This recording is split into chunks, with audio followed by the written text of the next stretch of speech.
I'd like to call this business meeting of the Loveland Board of Education to order at 6:01 p.m.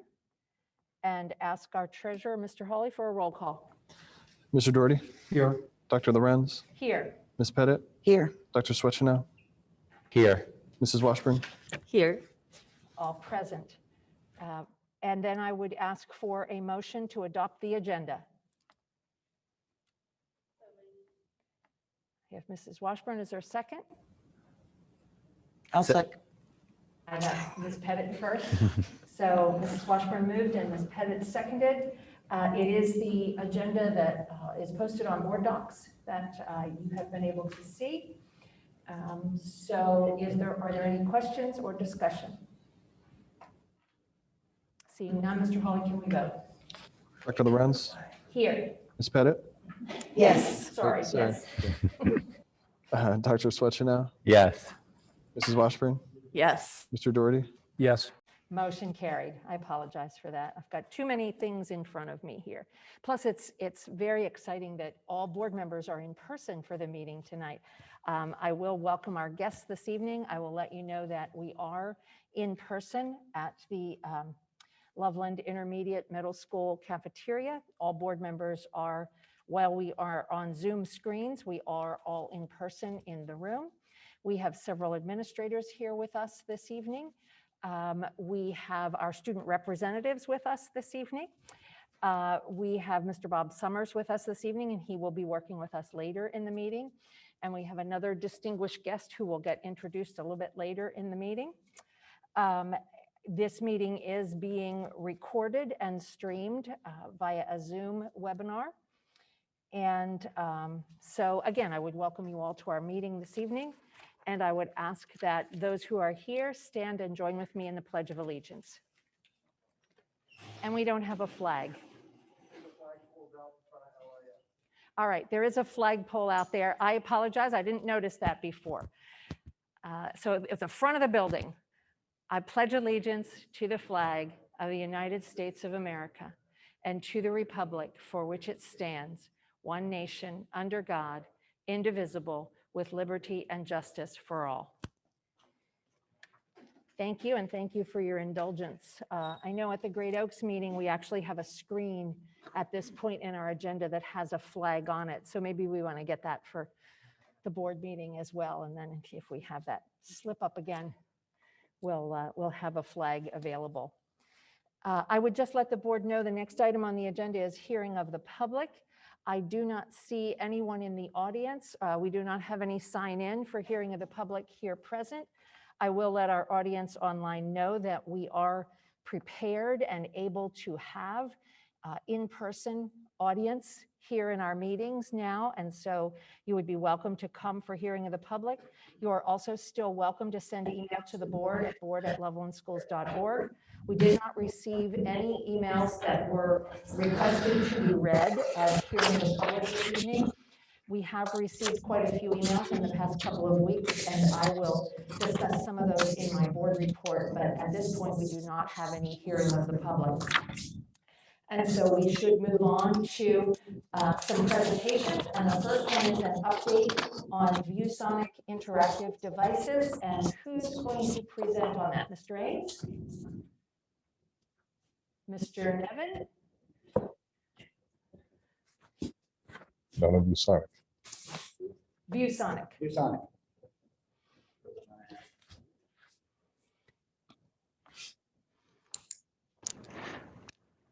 I know the board has a document in front of them. Is there a screen that's going to be available for the audience?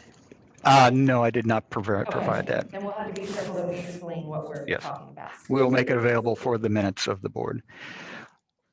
So in the past few years, the district has been looking at new types of projection products, most likely TVs, etc. Historically, we have used Epson projectors, such as what we have on the wall up there, and they were interactive where the teachers could do things on it, project things from their computer, and the students would be able to work with it. But we found that that technology is running towards the end of its lifetime, and we finally found a product by the company ViewSonic, who is a major manufacturer of monitors in the world. And the ViewSonic interactive project or interactive TV permits the teacher to walk around their room utilizing their Chromebook, projecting on the screen. The children can interact on the screen. It can be projected to students that are learning from home. And we wanted to have some teachers here to show, or at least to do some video for you, but they're just now learning, they're understanding it. They're a little hesitant to showing off what they know because it's still at the very beginning stages. We have some additional training scheduled for them in early April to bring them more time to learn from professionals on this product. And they have used them, they will have used them for about 2 months at that point in time. Then they will learn more from the professionals and be able to really gain some strong usage to be able to work with their children. And that will take place in their classrooms. So if you look at the piece of paper that I provided you, the interactive projectors that we've been using for years, and they are in every classroom. Some of them are 8 and 9 years old at this point in time, and they've gone to the point where they're so dim you can hardly see them. But to do the current version of the projectors, as you can see the cost, it would be $6,533.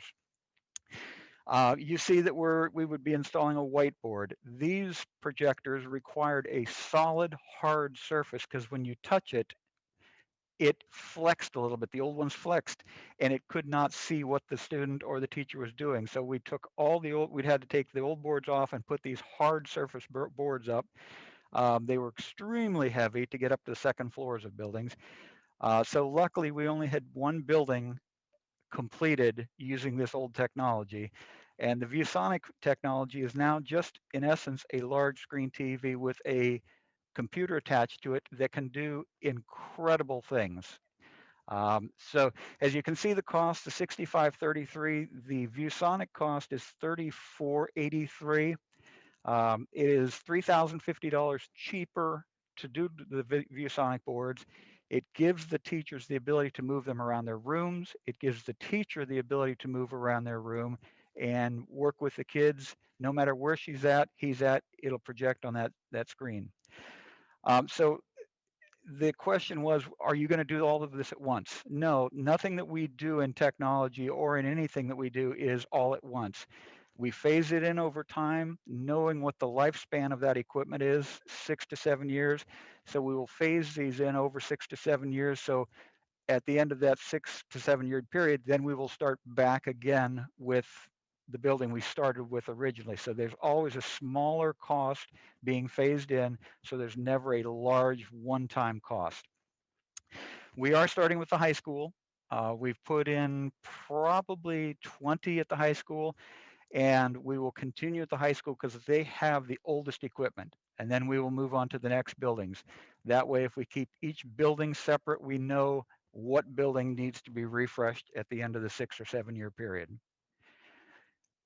Ballpark 200 machines or 200 of these ViewSonics will need to be purchased to take care of the entire district. So 200 will average 30, 40 per year for the next 6 years. And try to get them all taken care of. We will have to bring in some of them when machines break down in other parts of a specific building, but the plan is to do all buildings at one time to keep the entire flow going. Questions? Yes. John, thank you for that.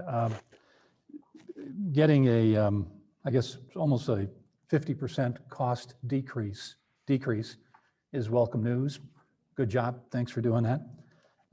That in and itself is exciting, but I have to tell you, I think the most exciting part of this is the potential for a new, more expansive student educational experience.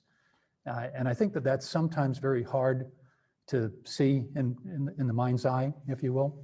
And I would urge you to come back at a point in the future where you could show the board and the community just how that student experience will be improved and enhanced in the future. Susan Craig has actually done a small video showing a couple of teachers doing a little bit of work, and we're going to put it on the website so at least you can see what they look like. But again, we're in the very infancy of learning how to use them, so it won't be nearly as grandiose as it will be in 2 months, 6 months next year. So we would be glad. I'm sure we'd be able to have some teachers come in here and show you what they're doing. Or maybe you're at the next year at the State of the Schools or something such Yeah. as that. Well, I suspect that there are commercially produced demonstration videos out there that could Yeah. tell the story of these things. I watch a fair amount of educational online programs, Yes. and I've seen this kind of technology at work, and it's really just it's a very different world. Oh, it is. Very friendlier, far more flexible. Really, I think as a non-educator, should help educators do their jobs even more effectively. So I'd urge you to find something that tells the story, and that's the story of what's happening in the Loveland School District that I think we need to start to share with the public. We will do that. John, did you say are the ViewSonics interactive? Yes. Well, Or yes, touch it is screen interactive. So it and- is touch screen. It is all interactive with anything that they are working with. Math, reading. I was watching one of the reading teachers being able to underline things, and allegedly it can read to the students, which will be, we haven't got there yet. I can't wait to see how that is, but it's all completely interactive. It's just an amazing thing. Any other questions? Did you say, Mr. Ames, that these would be, we would require over the 6 to 7 years, 200 of these? Is that the number? Okay. Yes, that's our ballpark classroom number. Okay, so that's every classroom. And, Yes. Music rooms, all of the, and they do say that there is an incredible app for music with the staffs and teachers being able to show music on the screen. Okay. Any other questions or discussion? Then I would ask if you could, just for the benefit of our audience who has listened, if we can get this document up on board docs, they'll be able to see it then in the minutes. Basically, for the purpose of our viewers, what this document shows is the breakdown in cost for the interactive projectors that we currently have versus the cost for this new technology, all of the pieces that would go with that. So that's the one that shows the cost savings of $3,050 per installation. So we'll get that up on board docs then. Thank you. The next presentation is about our summer academic enrichment plan, and I believe that's Mrs. Connor. Is that correct? Yes, that is correct. So I'm going to be sharing my screen with you. So you get a chance to see some kind of an overview of where we are with this particular plan. Let's see. Okay. I want to get you guys out of the way. See if I can get you out of that, out of the screen.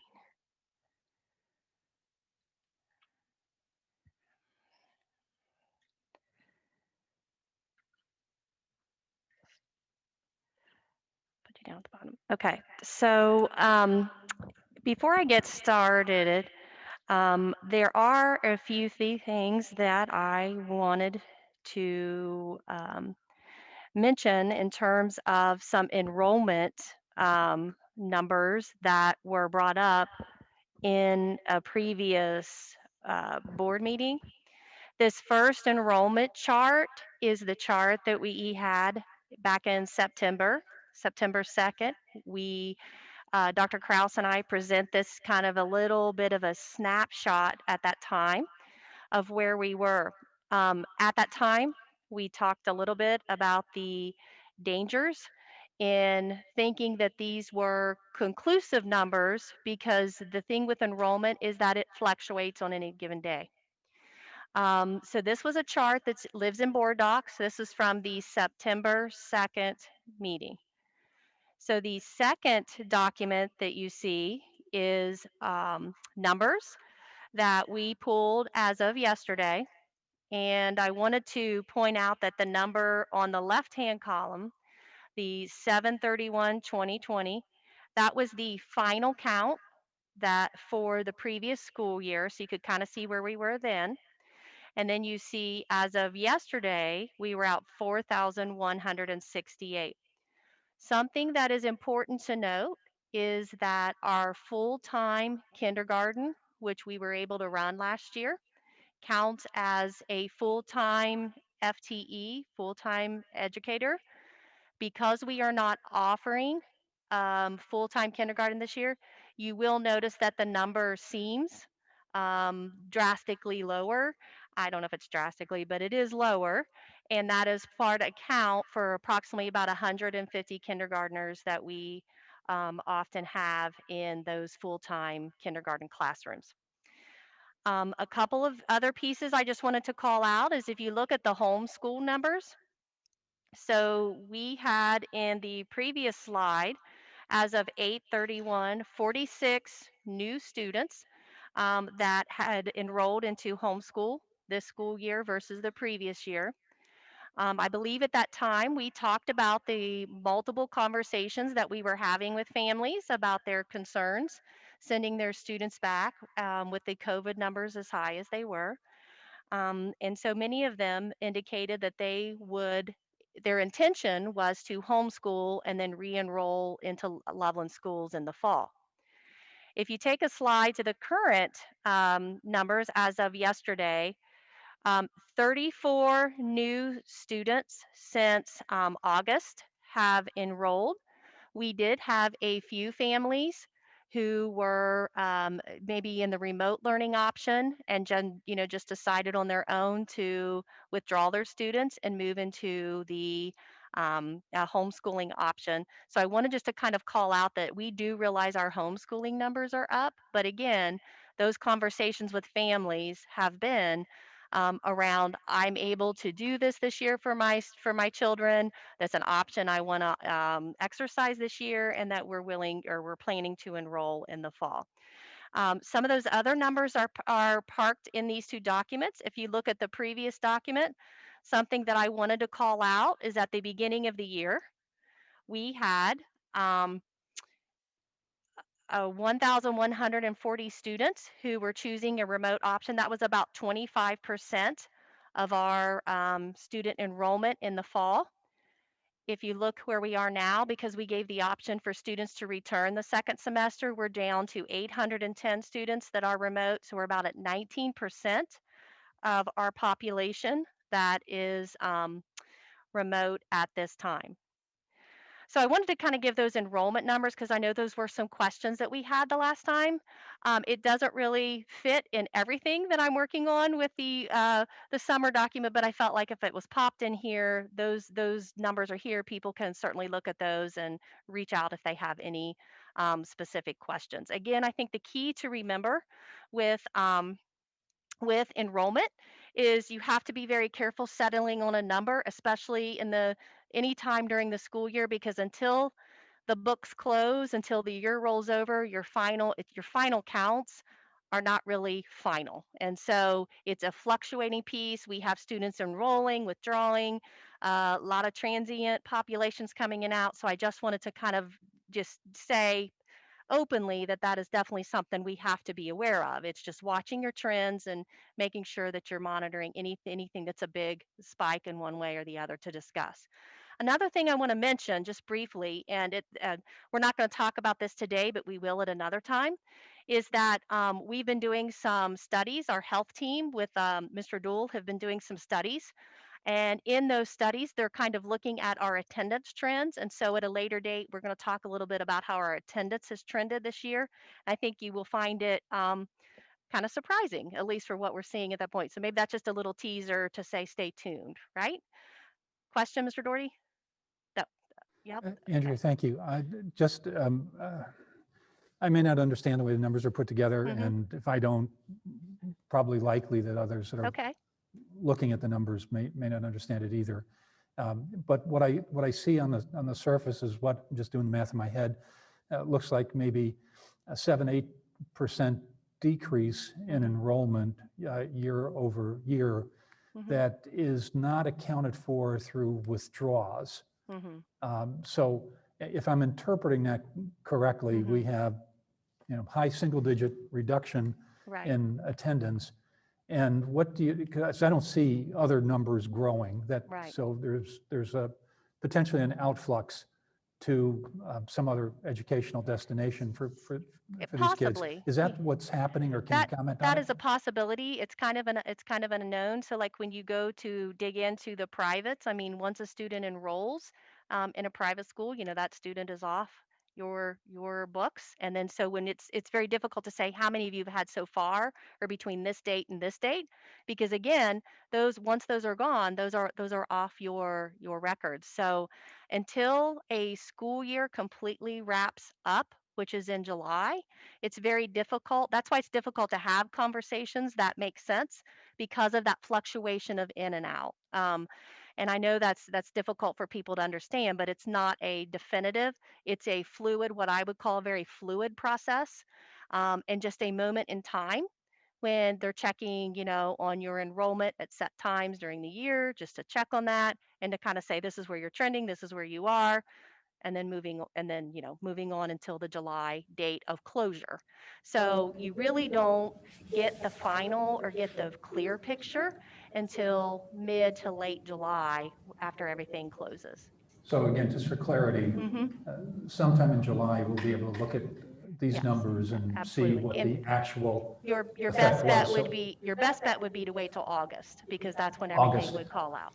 Okay, Yeah, so in August, Yeah. we'll have a firm handle on this. absolutely. So try not to speculate at this stage of the Right. game, is your message Yes. about what the numbers are, because these may be misleading. Yes, absolutely. They're just, like I said, they're a moment in time, a moment to check, but it's not, I would not say that's definitive where it is, because No. it fluctuates. So when you come back to talk about this in August, presumably, the why is always the next question. If it did decrease, why did it decrease? Where do we think these Right. students went to? Right. And if there's a why to that, that might be informative for us Right. all as well. Well, part of this we remember is kindergarten. We're not giving full day kindergarten this year, and that fluctuates your numbers. You can't count those as being fully enrolled.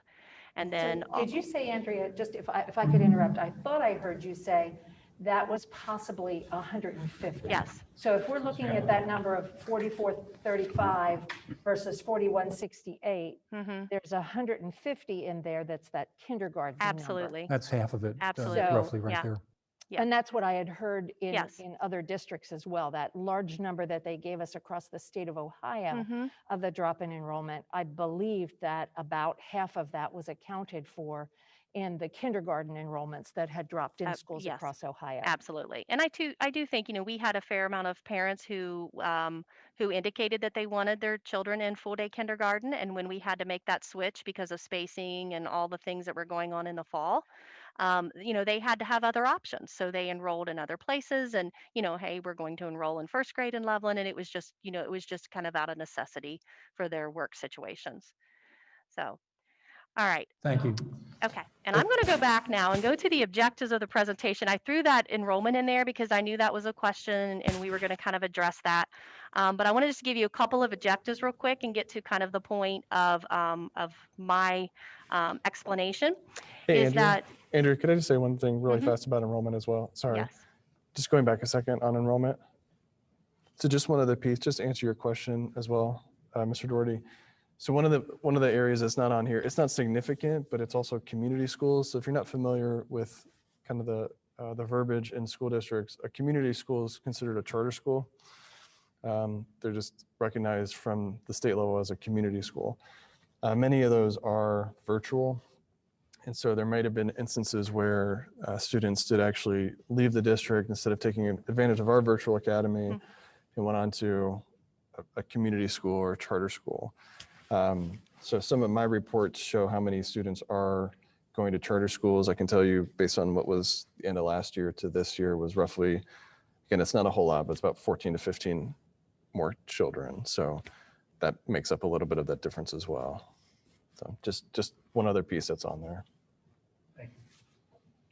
Okay, so Governor DeWine a couple of months ago was in a press conference, and in the press conference, he he made a statement that he was challenging schools to make some advancement or some sort of plan that addresses what's now being called the COVID gap, right? So new terms are coming up, new acronyms, new things we learn all the time. So essentially what that learning loss is that we know that students experienced from a year ago until we were able to get things up and running this school year is deemed the COVID gap. So what DeWine said was, I'm asking every school district in Ohio to commit to submitting their learning plan for addressing the COVID gap. What I'm going to do is just show you briefly some of those tentative plans that we have in place for summer for K-8 as well as 9-12. I'm going to talk a little bit about a few timelines, just some tentative timelines that we have going, and some are preliminary thoughts for the 2021-22 school year, as well as the 2022-2023 school year. So it's asking us to kind of chunk out some of those ideas and those plans ahead. Again, remember that there are grant funds that are designated for this particular, to cover this particular learning loss. I'm going to get down to where he called upon schools to do this. If you take a look at this, the plan has to be submitted by April 1st. And very explicitly, the ODE states that it is to determine the academic needs of students, especially those students who are most vulnerable. State how you are going to fill those academic needs. Demonstrate or determine how students will demonstrate mastery and competence. What are the resources that you need? Are there any social emotional supports that are needed? How are you going to address those? And then how are you going to address those gaps, not only during a summer program, but throughout the next 2 years? So this is kind of what we've come up with. I'm going to show you briefly. And again, these are tentative plans. This is where we are. I do want to note that ODE wants these to actually be links on your website. So when I submit this, this is submitted as a link. We'll put it on our website, submit it as a link. The reason they want it to be a link is because they intend these plans to be fluid so that we can be responsive to the needs that we see. So like if I were to submit a plan by April 1st, we still have 2 months of school. If something changes by May and we say, hey, instead of focusing on this concept, we want to pivot and focus on that, we would have had like a PDF document or something that we've sent in. We'd have to resubmit that to ODE. It would just be a process. So they are very clear about wanting these plans to be what they're considering fluid and responsive to the needs that we're seeing in our students as we progress throughout the next 2 school years. So we have, for right now, we have 10 days that we are slating for some K-8 summer learning. Those are July 21st through August 5th. We learned from 2 years ago with our summer jumpstart program that we get more gain from students conducting summer school closer to the start of the next school year versus doing that in June. So in many of the curriculum, surrounding district curriculum meetings we were in, we've been having a lot of conversations about that because most schools will say, oh, we're going to do a summer school in June. But as we started to study the impact that our learning, our summer learning had on those little early readers, it was huge when we backed that up to begin closer to the beginning of the school year. We're going to run those as half-day learning sessions. Every day, students, K-8, will have reading, writing instruction, math instruction, and on rotating days, we're going to have art experiences, music experiences, as well as rotating in some social emotional learning options. We are also in the process right now of working with some external partners to bring in maybe COSI on wheels that we can set up outside, all those field trippy type experience that we did not get to provide for children this year. We're looking for options to kind of connect those and to make those more robust. The other thing that is really special about this K-8 plan is that we are going to be providing transportation to and from school. There will be a breakfast option for our AM group. Also, lunch will be provided for both the AM and the PM group, so our students will have an option to eat lunch here. And then students are going to receive outside recess breaks, lots of outside time. COVID protocols will be in place. We do not intend to provide virtual options. In fact, right now we are in the process of kind of looking into those, some of our students who are learning virtually, who've not had the, who've maybe been a little disengaged, and we're trying to find ways to get them into some of these learning program options. So that's kind of our overview for K-8. I want to give you like a draft summer plan for 9-12. Again, same thing with 9-12. These are intended to be fluid, to be responsive, and I just wanted to share with you where we are right now with 9 through 12. The top few bullets, this is what we typically do yearly at Loveland High School. We offer a credit recovery program. We also offer summer school health and PE options. And we also offer a summer school honors geometry course. And that primarily is filled by students that maybe were not accelerated in math when they were at the middle school. And so we offer that, and it's an option to kind of capture more students and really make that math progression, that math pathway, a little bit more robust for them. So that's why those are typically what we offer. Here's a big win, and this is one thing that I am really, really excited about. And we have 2 high school students sitting here. One of them, I think, is a junior, correct? You want to listen to this one? So we are enlisting the help of LEAP, which stands for Learning Enrichment and Assistance Program, the tutoring program that is very uh, have lots of success with the increasing of our ACT scores for our students. Typically, they see anywhere from a 4 to 6 point gain with LEAP tutoring. We are going to be able to offer preparation sessions for up to 60 students for the June ACT test date. And we are also going to be offering 60 students for the, I don't know, so that one's not showing up there, for the July ACT test date. So we're going to run 4 sessions, 2 sessions capped at 30 each for the June test, 2 sessions capped for 30 each for the July test. We have families who who I believe will take advantage of this, because it is a cost to our families if they enroll their children in this tutoring. We plan to start like kind of what we'll do essentially is give a code to the students. We'll start with our seniors, and we'll try to get our rising seniors first, and then offer those options to our juniors, our upcoming juniors. So that is a huge win for us, and something we're very kind of excited about, to partner with LEAP and to be able to bring that into our high school students. Another really cool option, we're working with the counseling department right now at the high school. They're proposing a 3-day college application seminar.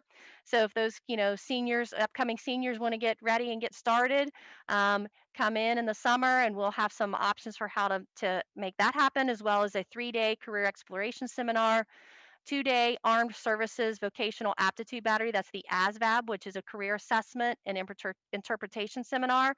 And there are still more options kind of being developed. Remember, this is fluid. So wanted to give you a couple of timelines. Throughout the rest of this month in March or April, you're going to be seeing some postings and some hirings pop up. Remember, this is covered for this is the COVID gap coverage money. We're going to be hiring some people to help us coordinate it, as well as some teaching and support staff. And you're going to maybe see us continuing to work and refine the plans, tighten those up a little bit, make those more specific.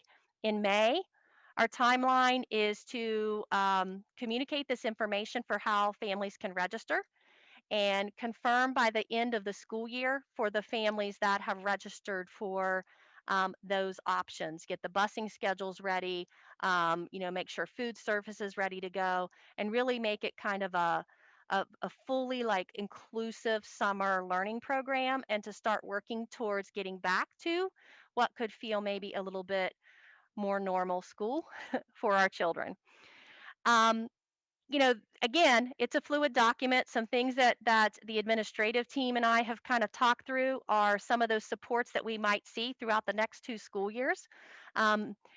These are going to continue to be developed with both admin and staff going in through the next school year. So some of our teaching, some of our parapro support staff.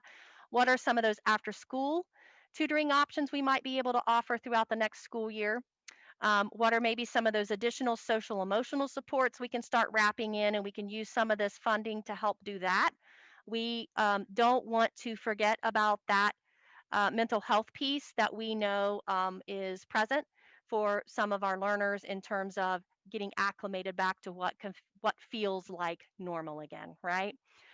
We are also looking at, if this year is successful and we'll learn some things about how we run our program, maybe next summer it's another summer program, right? Because we know it's going to take us a couple of years to catch up where some of our students' learning loss has occurred.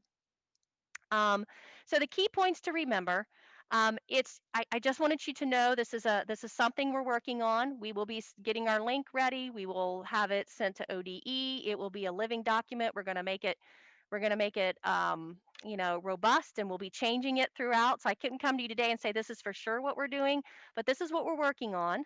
And we're kind of hopeful that we'll have a great turnout, and we will definitely be inviting anyone that wants to come, but we will definitely be reaching out to some of the students that we feel that maybe we've not been able to serve as fully as we hoped to have this school year so far. So are there any questions or any thoughts? I just wanted to clarify real quick before we have questions that this is not something that the board needs to pass a resolution on. This is something that comes out of teaching and learning through the counseling departments, through the teachers and the administration. And so this is an information to the board. Yes. And I think we would probably all just ask when there are major changes or great things that happen that haven't been mentioned today, or when there's a checkpoint that has been reached, perhaps there would be something on the website that says here's where we are on the summer program, or a notice at the next board meeting, here's what's happened with the COVID gap funding since the last time we talked, just a brief update for the board on it. Yes. Since it isn't something that we need to pass and keep close eye on, it's really coming out of your department. So. Absolutely. I'm sorry, Michelle, go ahead, you had a question. I just wanted to be clear that all this funding is coming from the grant that we're getting from the COVID money. Yep. And this also includes paying for the buses out of this grant? Absolutely. Out of Everything. all the transportation, everything? It's everything. Okay, Food, just everything. wanted to clarify that. Yep. Yes. Eileen? Well, just to clarify though, clarify Michelle's clarification, when you say everything, not the select summer school classes for the high school, correct? Like honors geometries for a fee? Everything's going to come out of this year. Oh, it is, okay. Everything's That's going what I to was, come out of this my this year. question had to do with the high school credit recovery, if Mhm. it would be covered by Yeah. the COVID funds. Yeah. So that's great. Any others? Okay. All right. Hold on. All right, I think then we will move on from the presentations. The next item that you see on the agenda is always on the agenda. It is the administrator reports. They are added under board docs, and so they are for your information as you prepare for the meeting. They're also for the information of the public. They can view those reports at any time and see what the administrators have reported to us from different areas. There may be some things in there that we touch on later in the meeting and items that we do, but those are there for your perusal. And then we would move on to, it's very exciting this evening. We have our student representatives to report to us this evening. Very happy to have them here this evening. And so let me ask, oh, it looks like Nicole, they've already decided Nicole's going to go first. So great. So welcome. Thank you. I'm Nicole.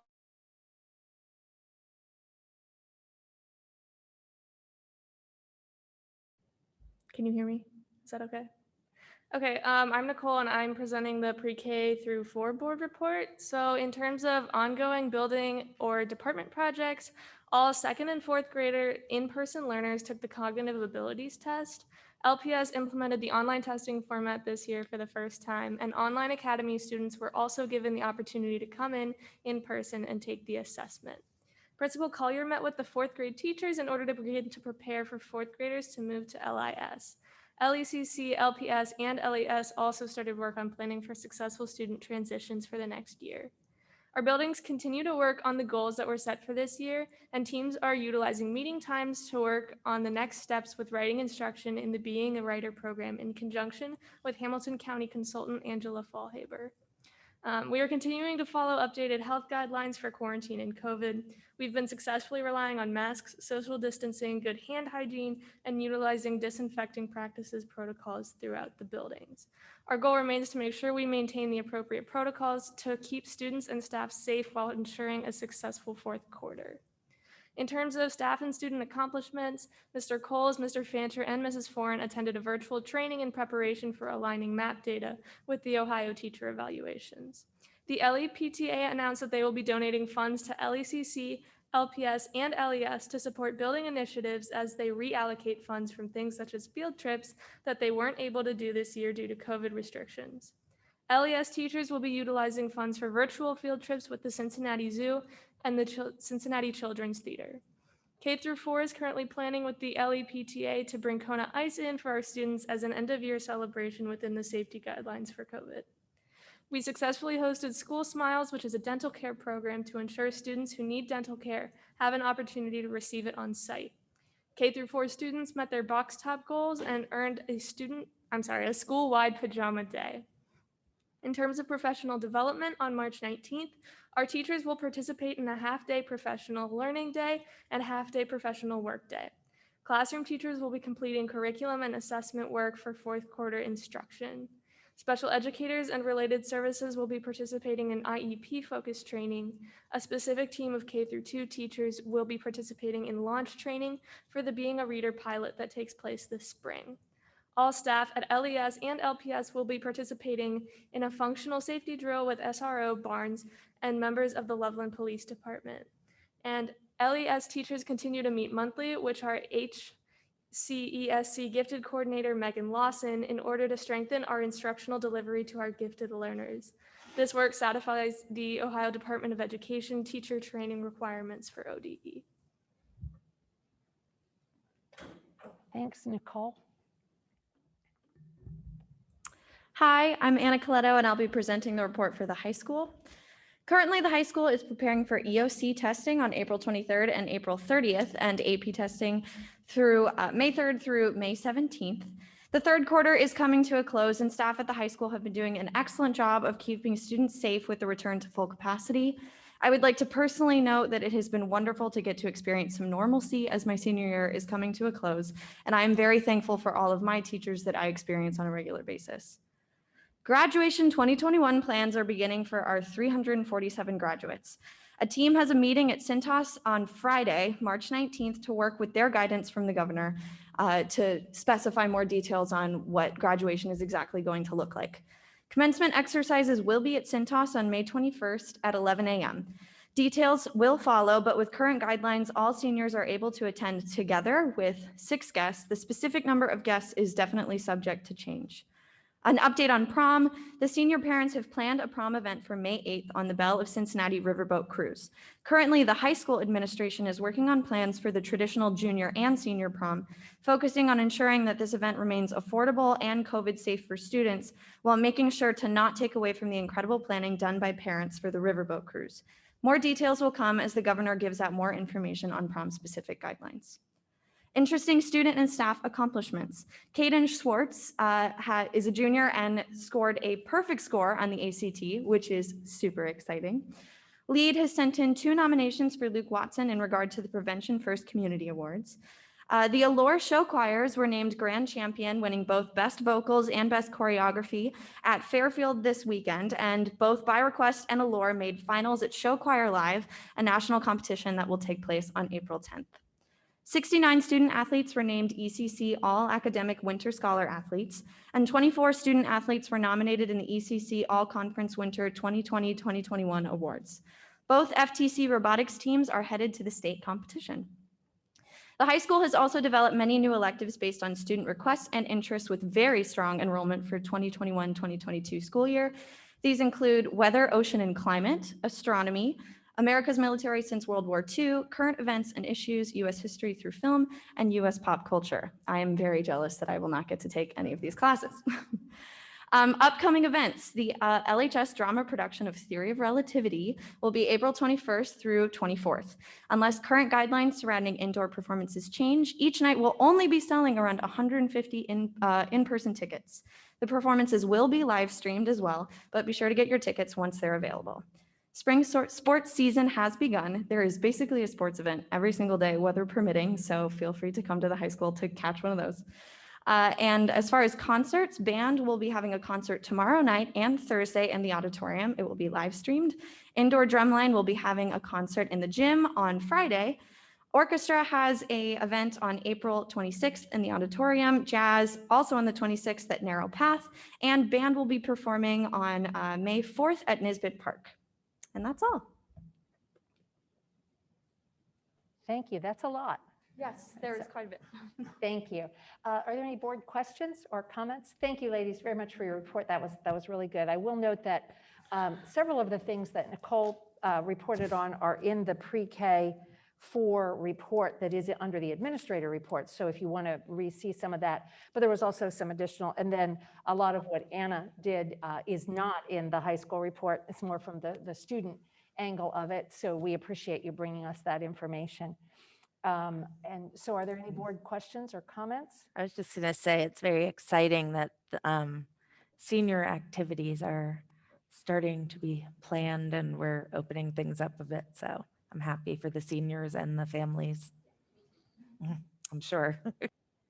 I just wanted to agree with you that I'd like to take some of these courses that I'm getting a peek preview at. Yeah, they make me want to go back to school. Thank you both. And I will just note that I was lucky enough to snag one of the tickets to the show choir thing at Fairfield. And that was really, it was very exciting to be back in a live event. I think that may be the first live event I've been to in a year. And it was very nice for it to be show choir. And they did, Fairfield did an excellent job of bringing in one group of audience members and then having them go out a different way and bringing in the next group. And obviously, of course, we knew this would happen, but the show choirs did an excellent job. And the band, you know, they did a great job. And it was really fun to see what they've been able to do this year with previous costumes, with previous music. I mean, they sort of made the best of what had to happen. And it was really great to be at a live event. So I'm glad there are other live events that people are getting to go to. Okay, anything else? If not, I will move on to my report and I will let Nicole and Anna know you are welcome to stay for both my report and any of the other events, but if there are things that you need to do, we're not going to be watching as you take off to do other things this evening. So thank you. Thanks so much for being here. I will try to be respectful of the time. We have lots of things to do this evening, but as I mentioned in hearing of the public, we've also had lots of communication. So I'm going to try to do a resume of some things in my report. Please stop me if you have questions or discussion, and there will be a point at which the board will need to decide, I think, when they will do more discussion on some of the things that I bring up. First of all, just a couple of quick things. The Great Oaks meeting happened last week, and I can report that all campuses are now back 5 days a week. They had been operating pretty much all year on a hybrid schedule, and it had been working very well for the students, but I believe now all 4 campuses are back 5 days a week. Their teachers have also gone through essentially the same vaccine process that was available to Loveland City School District employees. I will let you know that we need to consider, having had such wonderful student reps this year, even in the time of a pandemic, we need to consider student reps for next year.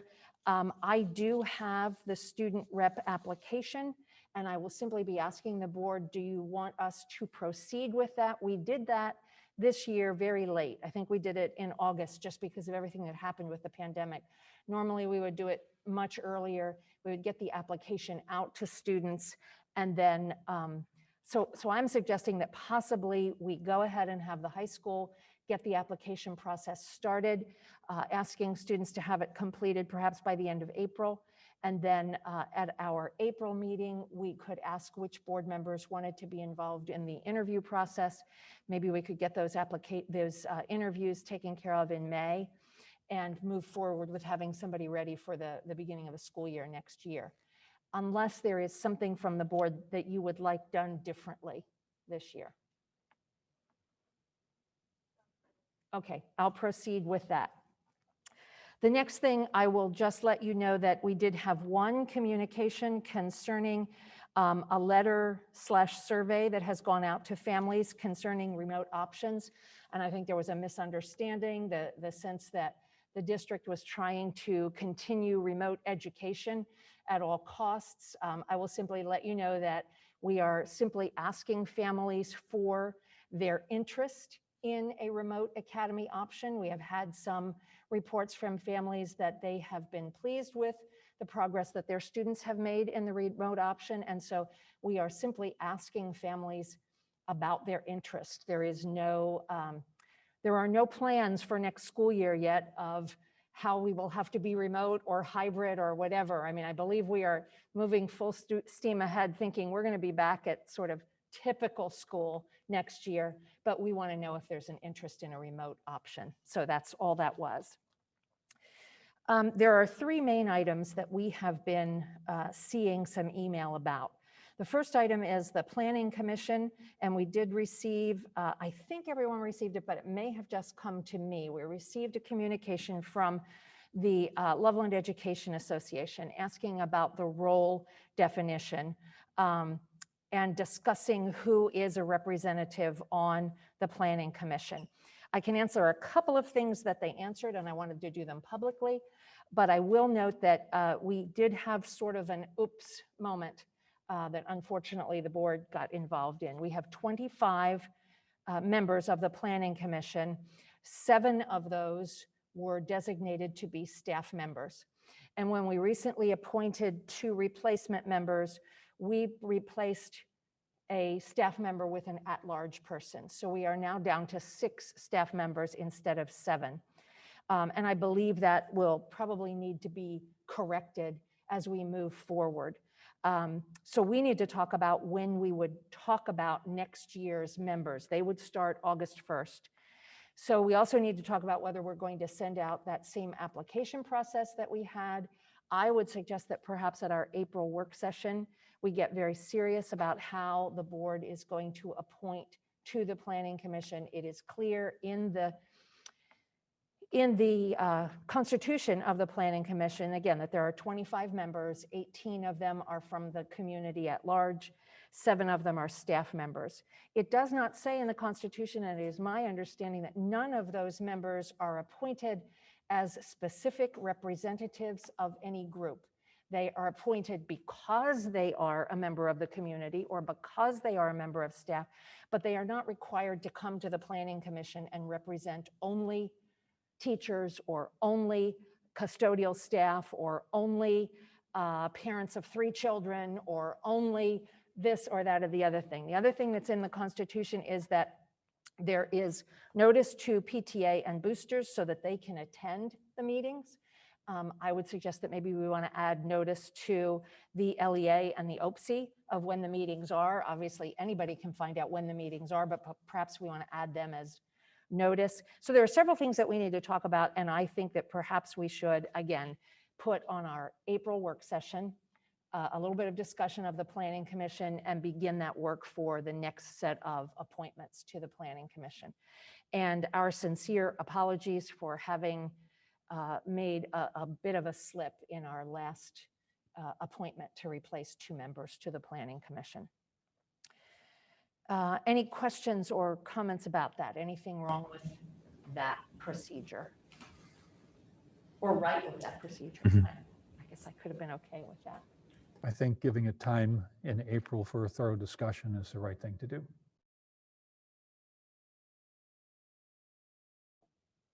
All right, the second item that we received information about, and I hope you will indulge me in a slight, this will be partly board commentary and partly my own personal take on things.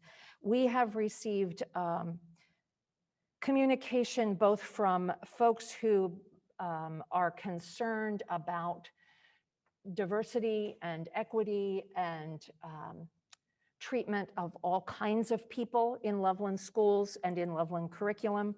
We have also received communication from, I believe, people who are somewhat concerned that as we talk more about diversity and equity, that we may be thinking about things that concern them.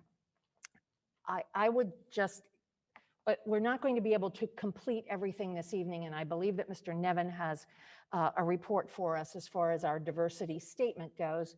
But I would just like to sort of maybe calm the waters a little bit, again, with a personal statement. It is my opinion that the Loveland City School District is not schools. So when we hear in the media that schools are doing this, or teachers are doing that, or a school administration is trying to do this or that with students or our children, I would like us to be very clear that Loveland City School District is not schools in general, and that we are both very aware of our community values. We're very aware of the diversity in Loveland and sometimes the lack of diversity in Loveland. And that I believe that our purpose has always been to serve every student in Loveland. And so by that purpose, there is then a need to serve some students differently than other students. There is a need to consider the difference between and among students. Every student is not the same. So there's not a one curriculum fits everybody. There's not a one school experience that fits everybody. So when we talk about diversity and equality and equity, we're not, I don't believe, making political statements. We're not making broad statements that involve indoctrination of any kind. We're talking about these issues. We're talking about understanding what diversity is in Loveland. We're talking about what equity might mean. And the best example I can give is one that I'm sure many of you have seen. There's a meme that shows up on Facebook all the time. People say, we want to talk about equality. We don't want to talk about equity.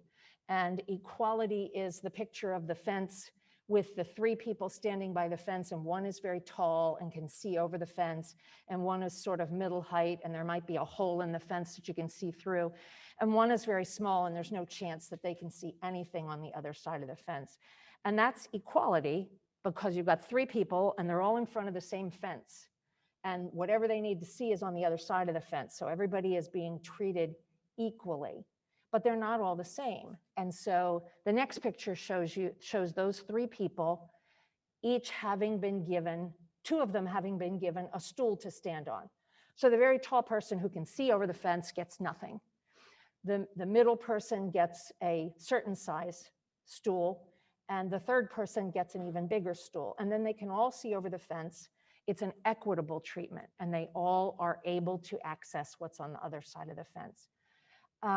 So I just hope that as we move forward and talk about diversity and talk about a diversity statement, that we can calm some of the fears in the district, that we're not trying to write a new playbook. We're not trying to do anything that, in being fair to someone or being equitable to someone or fixing the treatment of someone because they are of a different color or a different gender orientation or a different whatever, that by fixing that, we're not trying to hurt anybody else. And there are no plans to make anybody do anything in particular. There are simply plans to help people understand each other. we've received several emails that seem to indicate to me that there's worry, that there's fear, that there's worry that we won't do anything. We'll just say everything's fine in Loveland and we won't do anything. And then there are fears that, hey, you're going to do something and it's going to be harmful. And unless I'm wrong about the people who are sitting in this room with me or the people who I've been working with for many, many years, that's not the case in Loveland at all. We're not trying to be anything that Loveland is not. We're just trying to be a good place to be. So as I said, Mr. Nevin, I think, has some report to us concerning a diversity statement. We do want to move forward with a diversity statement. I don't believe that we're ready to do that this evening. I apologize. Things move a little slowly with the board. We try to get all the information we can. We try to do things in the best way we can. So we do intend to move forward with that, but we intend to be calm and measured and reasonable about that. So I'll save that for Mr. Nevin's report, if that's okay. The third item that I have is just on communication. And I would let people know that we do intend to have a follow-through list on the website. We are currently working on perhaps an overhaul of the website, change in the website. I have been working very hard. I know it's minute things, but there were a couple of links that were incorrect. There were a couple of things that were incorrect in the minutes. And so we've been working hard to get some things fixed. We did have emails asking about enrollment figures. We tried to get that answered this evening. That was a little slip up at the last meeting that we didn't have the right person with the right information, and we wanted to make sure we had the right information. We have had some questions about the surveys. I assume those questions are about the surveys that are a part of the CF Educational Solutions process. The board has not received any information from those surveys yet, and so we will talk as we move through that process about how that survey information gets shared. And then I would simply mention that I've also been asked a little bit about communicating with the board and some of the communication that comes through social media. And so this may require a little board discussion. I'm a little bit of a loss. I know that I am technologically probably the least adept person at the table, but I cannot, when I am working on a meeting here, I can't handle you people in person. You're very hard to handle in person. I can't handle the Zoom aspect of the meeting, and then keeping track of the electronic version of the agenda to make sure that nothing has been changed in a report, and then keep track of my own paper notes that I make before we do it, and then also be aware of social media. And I bring this up because last month that's how we found out about those enrollment figures. It came up on social media. And I'm a little bit concerned about the board perhaps coming to some sort of understanding about how we deal with social media. I would hate for there to be an expectation that as we're having a board meeting, there's a way to simply communicate with us in real time, synchronously, as it were. I think my preference would be that there be an understanding that communication is most likely going to be asynchronous, that there can't be, it's pretty hard to pivot in a meeting and get those enrollment figures out just because there was a message that came in either via email or via social media. So I'm just asking the board, we do have a very clear public input process. And I know that it's kind of clunky, and I know that sometimes the public is not real happy with us, that it's a come to the board meeting, say what you want to say, and the board will either say we can't answer that, or the board will say we'll think about that, or the board will say we'll get that answer and we'll have it next month. But we do have the opportunity for people to send emails prior to the meeting so that there is something that can be added. We do have the opportunity for people to ask that things be added to the agenda if there's an item that needs to be there. I just wondered if we'd have a little bit of discussion about how we deal with sort of real-time social media kinds of things. We can also talk about, if you want, how we respond to social media as a board. It's one of those things that's very difficult for an individual board member sometimes to reply. There are things that a board member can say, yes, we talked about that in the last meeting, look at this video, but there are other things where we get asked or things get bandied about on social media that say, why does the board do this? And those can't really be answered in that forum. So I just wondered if there was any discussion, any thoughts, any possibilities. So I might have a thought or two on everything that you just covered, and thank you for doing all that. Thank you for your candid comments on the diversity, equity, and inclusion subject. I do think that speaking publicly from the heart and with clarity, using our own words versus the words that might be authored by who knows who out in the world, will do a much better job of kind of communicating who we are, what we think, and I applaud you for taking the time to do that. On the social media question, you know, I know I don't know about everybody else, but I try to multitask when I'm here, and I try to keep an eye on multiple social media sites, email traffic, text messages, and you kind of name it. And I will tell anybody who is in the public domain who might be getting used to me raising questions that come up that way, don't get used to it, because it is extremely distracting. It's very difficult to multitask, pay 100% attention here and keep an eye on all these other things. But there is once in a while an occasion where I start to see traffic growing that I think, you know, might be unnecessary, and we might be able to kind of nail it down quickly and easily. So I, for one, try to use a little judgment in raising what I see out there. I don't think that there's frankly anything wrong with that, but as long as we do in fact control it, it's the kind of thing that can get out of hand very quickly. So we have to be prudent about doing things like that. But I think, especially in this kind of interactive digital world that we're living in more and more, it's a mechanism for us to have freer communications, more open communications with the community that we serve. And I just feel like we need to do a better job on that in general. So I'm not suggesting that we develop a policy pro or con on this one. I do think that we owe ourselves a thorough, and finding the time to do this is always the challenge, but a thorough discussion about communication strategy in general, because I do think that we need to be, and Eric and I have talked about this from time to time, but we do need to be very proactive. If you don't control the message, the message controls you. And sometimes it just runs away on a path that differs from what we might know to be factual.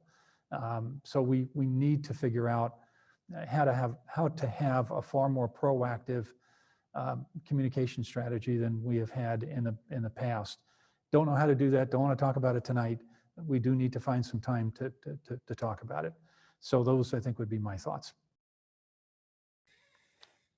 Eileen? Yeah, thank you for your equity, diversity, and inclusion statement. I agree with everything you said. And just speaking as a parent, not as a board member, I know that I've heard that there are individuals out there saying that they're on a mission to inform parents of what's really going on in the classrooms. And I would say that our community is pretty well informed on what's going on in our classrooms, and they're pretty happy with that. So if that's the case, I would love to hear from community members, and I'm sure that it would put some other community members' minds at ease to hear that as well. I do have a question related to the communication piece. You brought up an overhaul of the website, which I think is very much needed, very, very much. Who's doing this? Just because I know that we're so tight with people and resources right now. So is there a point person there? We actually have a meeting tomorrow to talk with the school, with a website company that provides services primarily for schools. So they get it. They understand the uniqueness of our communication strategies and all, which will lend itself to some of the conversation about a communication platform plan and all. Our website, as you know, is outdated. It tends to be cumbersome. It's difficult to get around. And we were in a contract with an agency that I think the contract is up now, correct? So we're meeting with the company tomorrow, Andrew and I, to start that conversation. Obviously, that doesn't answer all the communication issues, but I've dealt with this company in the past, and what they do is they simplify things quite a bit so that the website tends to be more static, so it's easier to keep up with. Information goes on there, but it also pushes it out to cell phones and to other media platforms, which is really where people reside now. You know, people, as we all know, aren't necessarily going to websites to the extent that they were. So we'll keep you updated on that. That work's been going. Andrew and I have worked on it quite a bit over the last couple of weeks. And also the Planning Commission has been doing some work as well. And fortunately on the Planning Commission, we have some tech people who are gifted in this arena who are willing to volunteer their time. So we're on it. We're working towards it. That is great to hear. I also And it does, believe that I heard Mr. Doherty express the willingness to be a part of it, since he has been the person who's sort of said he would help us with that follow-through list and the way that the Board of Education page appears on the site. So I think he's signed up for extra duties as far as I know. he doesn't have Affirmative. enough going on, right? You don't have enough on your plate right now, right? There's lots of help around, so. Yeah. So I appreciate the update on the website, because you answered one of my next questions, which we talked about in the past, having something on the site available where people could give input beyond just an email to us, some sort of form. So that would be great, because I agree with Dr. Lorenz about social media. I believe that it's probably a very slippery slope for us to be monitoring it during these meetings. And Kevin, you even just said, how do you control it? I just want to make sure all voices are heard, and I agree that we need to be more communicative, and we're working on different ways, but I just think that it does become very difficult. And where's that line then if you're answering some things but not others? So that would be my big concern with that.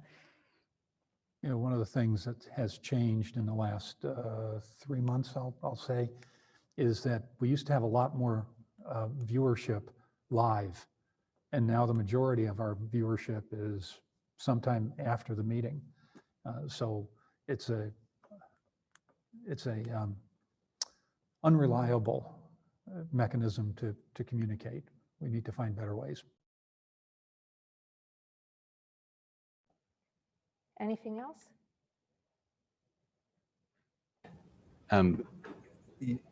I think that what everybody said, I completely agree with. Specifically, the communication strategy that we have is very important, and it's something that we've identified as an issue and haven't been able to make much progress on. So I'm excited to be able to see that, especially with the website update, and then be able to get messages out to people rather than passively sit back and expect people to come and look for those messages. I think that's going to be a really big step on getting us in the right direction to communicate with the community as a whole. I also just wanted to reiterate that I'm incredibly sensitive to the conversation around diversity, equity, and inclusion. And I know that it's a landmine of a topic. People have very strong feelings on both sides of it. And as a school district, I think we just need to be very careful about the messages that we're sending to everybody. And in particular, I think that the messages and the things that we're seeing about the fact that schools have some hidden agenda of teaching children things that people don't believe in just isn't true here in Loveland. And there's no doubt at all that our community has been incredibly happy with the education that the children are getting, and that the messages that our children are receiving at the schools are ones about acceptance and love and forgiveness and understanding. And we can see that in the commitments that we've made as a board and in the portrait of a tiger. So I think if everybody goes back and looks at that, they'll realize that this isn't as scary of a conversation as it might seem to be. Thank you. Thank you. We had several things to discuss, and I actually realized that I forgot one slight thing. It's kind of an afterthought, and it's nothing that we need to talk about this evening, but it is when we talk about communications, the board is aware that we currently employ a part-time communication consultant through the Hamilton County ESC. And so we will need in the very near future to talk about that contract, whether we need more days.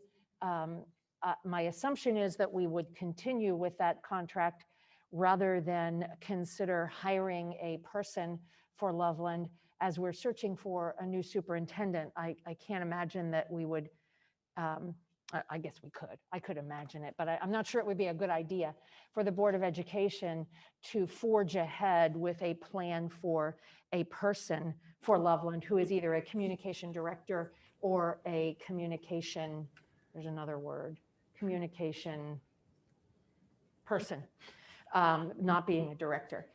Anyway, my assumption is that we will need to continue with our contract with Hamilton County, and I would perhaps suggest that again in April. I know I keep making the next month very busy, but that we have a discussion and perhaps an administrative recommendation of when the contract ends, what is needed, and the board can discuss continuing that contract to keep our communications going at least at the level that they are going at the moment. Well, and Kathy, I really appreciate you bringing that up because when we switched from a full-time person to a contracted service, we did so in the realization that we were also in budgetary money-saving mode. And it's really important to me to be fiscally responsible to the school district, but it's also really important to me not to hamstring us so much that we can't get our jobs done. And I think we're dancing around that line right now. So I would just say, be prepared in the future. And I agree that maybe we need to wait for a new superintendent, that position probably needs to be filled full time here. Thank you. All right, if there's nothing else, if you'll accept my report as given, I think I'll probably have to write something down for Lindsay as she works on putting that in the minutes. I'll have to give her some sort of written thing. That'll be a lot to take from the recording of the meeting. We'll move on to superintendent's updates. Mr. Nevin. Great, thank you so much. First of all, to piggyback on the diversity statement, we did meet with the Diversity Advisory Board this morning, and I would say, and I truly mean this, it was one of the most enlightening, productive, and exciting meetings I've had in my career, not just my short career as an interim superintendent, but my career. It's a dynamic group of individuals. What I found that was very interesting, they're very appreciative of the board's work. First of all, the fact that you took a position to give myself and our team the directive to work in this space. They appreciated that. They're excited about the notion of having this board statement come out. And in our conversations today, we did develop a draft and it went back and forth throughout the day. But what was very interesting to me is that the Diversity Advisory Board, that's largely seen as having a particular agenda, was actually very sensitive to the community and saying we want to be very careful not to put trigger words out there that ruin our message. So it was a really good conversation, and I was typing and they were coaching and saying, let's change that word to this word. A lot of the language you'll see in that draft is directly out of your board policy manual. Excuse me. We were able to do some cutting and pasting, so there is some good language in there and we can tweak it as we need to. It won't be a long document. It shouldn't be. It gives an overview.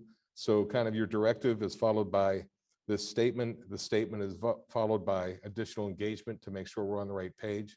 And then we start to talk about how do we put this statement into solid policy and most importantly into practice.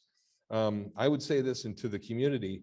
The good news is we already have something called positive behavior supports in our district, which you've all heard of. And it's simple words that throughout districts, they use words like be respectful, be responsible, be sensitive to others. So if we define that as to this means everybody, regardless of what they look like or regardless of their background, and we start teaching our children that particular vocabulary, I see bright promise. I really do. And then we have to talk about training staff and those type things. But there's a lot of good work to be done, but we've accomplished quite a bit in a short period of time. So I'm excited to continue the work with the statement with you all. Next, I would say to you that one of the great parts about being an interim superintendent is you get to jump back into the work you love. And in my case, get to work with an exceptional and talented team of educators. And I mean that across the board and all the staff. Unfortunately, then you say, oh, wow, I just met these folks. I wish I would have known them 20 years ago. And that brings me to the discussion tonight. On your agenda, you have the recommendation to hire the new principal of the high school. And I'm happy to present Adam Reed to you, who is a community member who is currently at Wyoming Schools. And, you know, I've had the opportunity to hire a lot of people, and I would say this young man is an absolute star. He's exceptional. I'm excited for the staff. I'm excited for the team. But most importantly, I'm excited for the kids because he brings a lot to the table. He hit every cylinder, you know, that I would have asked for as a superintendent. I had talked to Mr. Ogden. I said, please bring me one candidate. The committee's done their work. I said, bring me one candidate or bring me two if I need to be the tiebreaker. And Chuck said, hey, boss, he said, this is a guy. He's the clear lead. It's not even close. So we had a chance to sit down, and I would say within 2 minutes of the conversation, it went from me interviewing a new candidate to having a conversation with a colleague. So I'm proud that he's here. Adam, if you'll stand up and wave. And yeah, you want to say hi?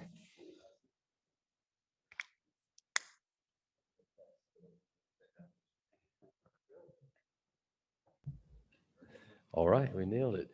Well, good evening, everybody, members of the board. Thank you so much for this opportunity. Mr. Nevin, thank you for such kind words. I am humbled and honored to have this opportunity to be the next principal at Loveland High School. I am excited to hear all the work that's getting ready to take place this summer, to hear those two incredible students share a little bit about all their experiences so far. And so as much as this school year has been a little bit of a struggle for all of us, and we're slowly getting through it, my excitement to get to know our students and get in our building and meet the teachers and really start to plan out a great 21-22 school year. I can't be more excited for that. And so again, thank you. And I can't wait for the next school year to start. Great. Welcome and Nice thank to you. meet you. Welcome. Thanks, Adam. Couple of other updates. You know, as I'm out engaging the community, part of that work is to engage on the governmental and legislative side.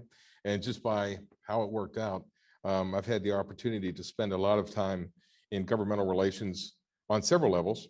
Locally, I met this afternoon with Kathy Bailey, the mayor of Loveland, to gain her perspectives on our relationship and kind of what the history has been, certainly with the community and with the districts embedded in the community. This was our first time meeting, so we had a pretty informal agenda, but I'm excited about the conversation and a lot of good talks. Look forward to future conversations with her. Also locally, I will be meeting with Kim Lepenzi, Sims Township Administrator, later this week. Very similar meeting, just kind of a it's technically a meet and greet to talk about the township and how we work with them. Interestingly enough, though, I worked with Kim. She was the Butler Township trustee in Butler Township, just outside of Vandalia, and I was the superintendent of Vandalia Butler City Schools. So I know we can do good work together. I know how to negotiate because I've spent a lot of time on some projects with her. So I think there'll be some good come out of it. On the state level, I'll be meeting in a conference call with Ohio House Representative Jean Schmidt on Thursday at 10. Her office reached out to me to ask for feedback on House Bill 1, which is the latest iteration of the state's Fair School Funding Plan. This is a bill that's really received wide support across the state from the educational circles and lots of different groups that serve, like the superintendent's group and et cetera. The concern we have, though, we think it's going to get a lot of traction in the House, or it currently has a lot of traction in the House. There's real concern about what happens when it goes to the Senate. And we've had some history there with things getting shut down, as you know, in the Senate, but I look forward to having the conversation with her. What I appreciate about this legislation is that there were a lot of folks from the field that were in the discussions to develop this model. Quite frankly, this is probably the first time, if this works, the first time that we've had a formula that we could kind of understand since, what do we say, Kevin, 09 possibly, or prior to 09, Governor Strickland fought really hard to have a funding formula.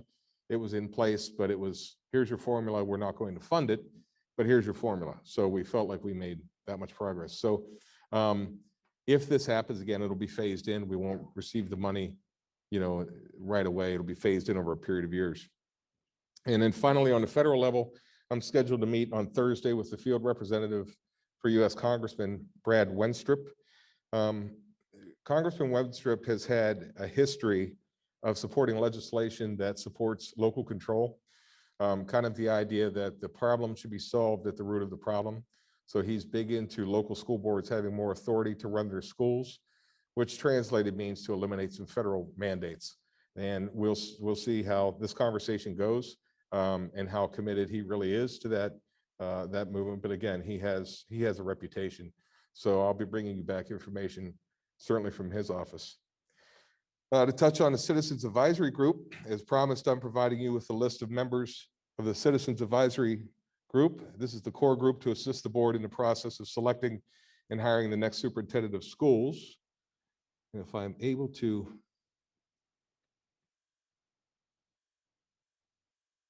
share my screen. I shared this with all of you. There you go. And these are the individuals that have either fully committed or they have to check their schedule. But this is the initial group, and I left off the email addresses and all for the purpose of just not putting everything out there in the public. But these are the initial folks. Again, you'll see that we have some space there to add to it if we need to. I wanted to be clear that these individuals were selected because of the insights they shared in individual and small group conversations or recommendations from individuals who were in those groups. No one was selected because of a particular role they serve on a committee, nor with a student organization or an advisory position. These are just folks that I've talked to in my 50+ meetings over the last 6 weeks, that as I was speaking to them, I was thinking, these are people that I want to engage in further. Obviously, when you see the list, you probably know most of them. They're actively engaged in the community and certainly in the schools, but we do want to make sure that we're being reflective of the entire community. Along with this group, there are several additional focus groups that will allow for greater representation of the community. So if you think about this kind of a core group, and then you have the broader group, that's the focus groups that will be involved. We're working on that list. I've submitted that to CF Solutions. We're still confirming with some folks, but there is space to add additional folks. I think we have a good representation, but I want to encourage the board or anyone attending tonight's meeting or watching us on Zoom, that if they have a name of someone that they would like to see on this committee or a committee, please reach out to me directly. We want to make sure, again, that we have solid representation from all stakeholders. And I've talked to Bob, and they said, feel free that if we have additional need for spaces, we can make that work. And then beyond that, beyond the core group and then the focus groups, the thought exchange process allows for an even larger sampling input from all stakeholders. And it is my goal and my commitment to the board to try to hit that 100% engagement process. Now, you know, that might be a lofty goal, but I'm not going to work for any less. Ideally, we can get everybody in the community in this process. Again, I know we won't get everybody, but I want folks to know that they have the opportunity. And when I'm looking at Thought Exchange, I'm just so impressed with that technology and what it's able to do. It really is a great way to gather input, not just for the superintendent role, but for you as a board about the position you hold in the community and their perceptions of the district. So we actually made that link live today, so I want to announce that to the public. I'll be pushing that out to, obviously, Loveland Magazine and to Chuck Gibson over at the Beacon. We'll get it out. It is on our website.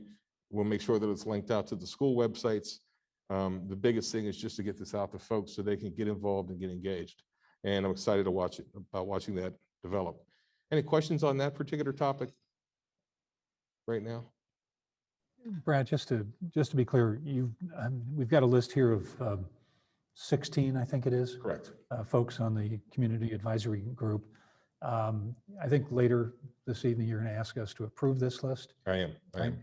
And I think you have said the list isn't necessarily closed after we make the vote later tonight. So if there are other interested members of the broad Loveland community that want to be involved, they should reach out to you, and you'll resubmit those names for our approval at a later point. But this is a pretty good cross-section, you feel, that's representative of folks that have expressed interest in doing this work? I do. I feel strongly about it. And I feel like beyond this list that there are that they know people that they may help us to engage more from this particular group.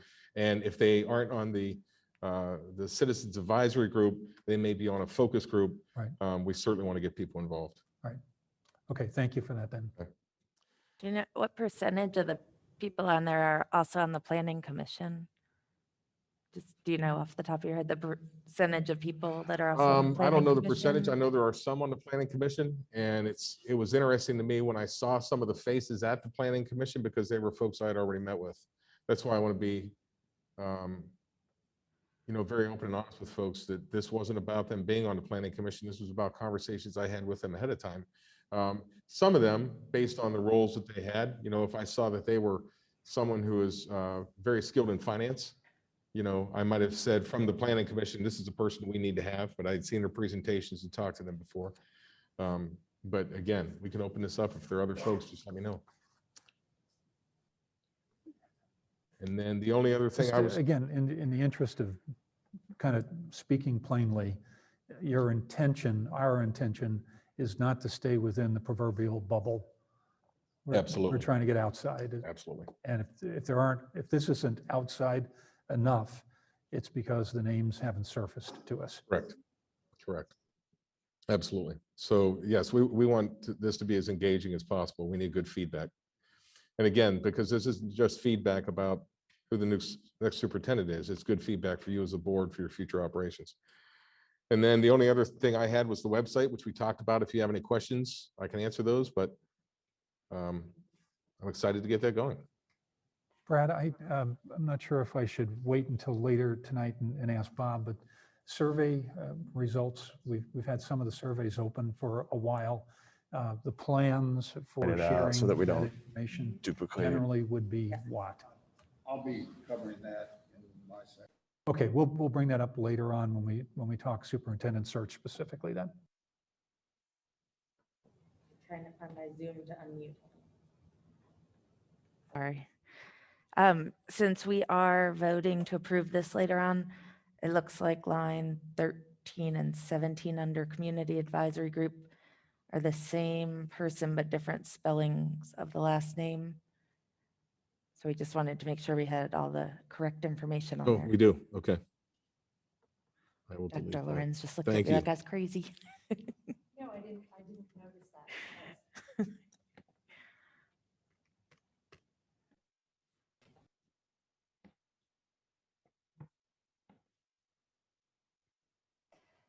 Okay, if there's nothing else under superintendent's updates, then we would move on to course additions at the middle school and high school for the 2021-2022 school year. And I know that there's a lot of information on board docs about that. Is there additional report on that?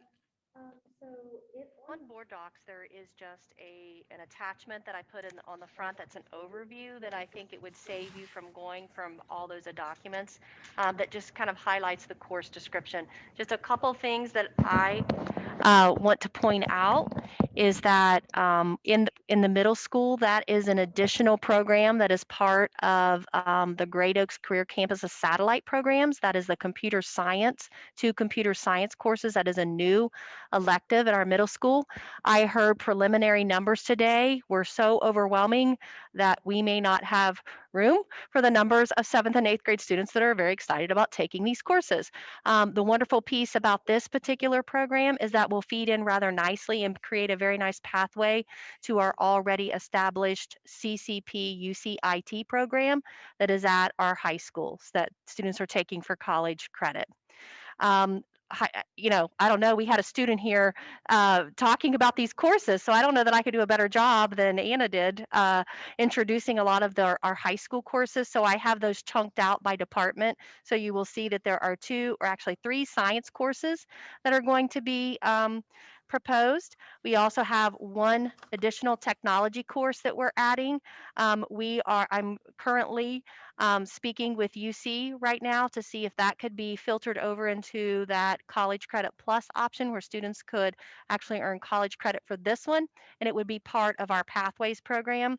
You will also see some wonderful social studies electives that have been added, as well as an update on our Teaching Professions Academy. Currently, the Teaching Professions Academy is a program that Loveland's managing. We're folding that next year into a satellite program, so we'll still be able to offer that to our students. But we're doing that to kind of try to align our career tech courses, the coding and the things like that are a little bit different, as well as it's a great partnership with our career campus through the Great Oaks system. So it's all there. It's a lot of information, but I tried to condense just the descriptions for you in those bullet points per area. Yeah, I really do like the broad territory, the expansiveness Mhm. of the subjects that you have here. And there is more workplace relevance Mhm. to much of this than might at first meet the eye. Mhm.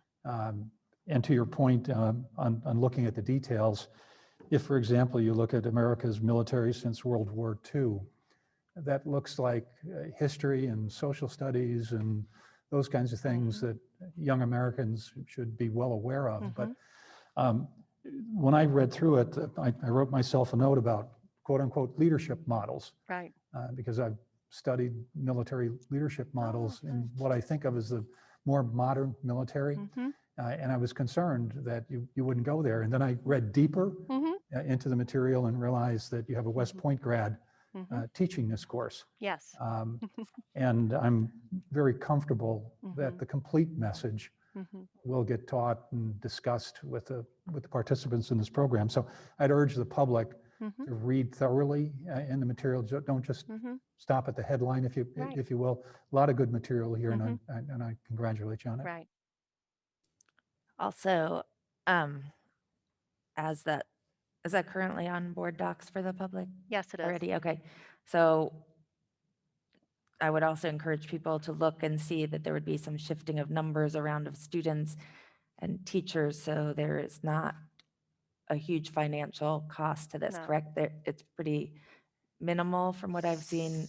Yeah, so with the we exception of like a couple of pieces of material here and there. Yeah, so we actually, there are no additional teachers to make this Right. work. This is actually in collaboration with Mr. Ogden with the HR department. We've been analyzing our staff, actually K-12 throughout the entire year, reallocating resources, readjusting schedules. So we're able to add these without adding humans.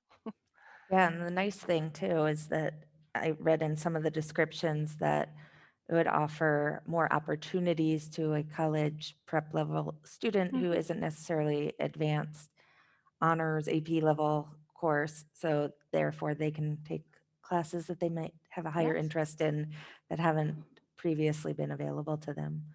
So Absolutely. that's pretty cool. Absolutely. Preliminary numbers are looking, we don't have finals, but preliminary numbers, they seem to all be loading. I had a couple of quick questions, and Yes. part of it has been answered. Some of this depends on enrollment, Yep. correct? In other words, a Mhm. course would not be offered if there wasn't enough enrollment. Yes. If some of them not conflict, but some of them seem to Mhm. maybe share the same kind of interest for Mhm. some students. So there might be a case where in a particular semester, one might be offered or one might not. Judging by what I'm hearing about the interest, there could be a problem Mhm. having enough spaces for the Exactly. students who want to do this. Right. So that was the one comment I was going to make, that there wouldn't be any conflict. It would just Mhm. be enrollment Mhm. and teacher ability to do the Mhm. courses, those kinds of things. I had two quick questions, and you may not have the answers this evening. Mhm. That's fine. In the astronomy course, the cost Mhm. noted includes a textbook and a Mhm. telescope, and I was curious whether that was a telescope for the class or a telescope for the students. Right.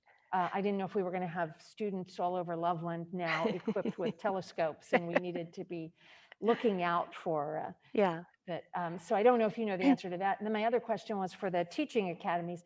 Would that be the same teacher involved, the same courses involved as it moves over to the Oaks, or would there be changes there? So there will likely be changes with the Teaching Professions Academy with that teacher, and it's dealing with licensure. And what that teacher is one of our employees and what she's certified to teach, and a need that we have in the district that would keep us from posting to fill that position.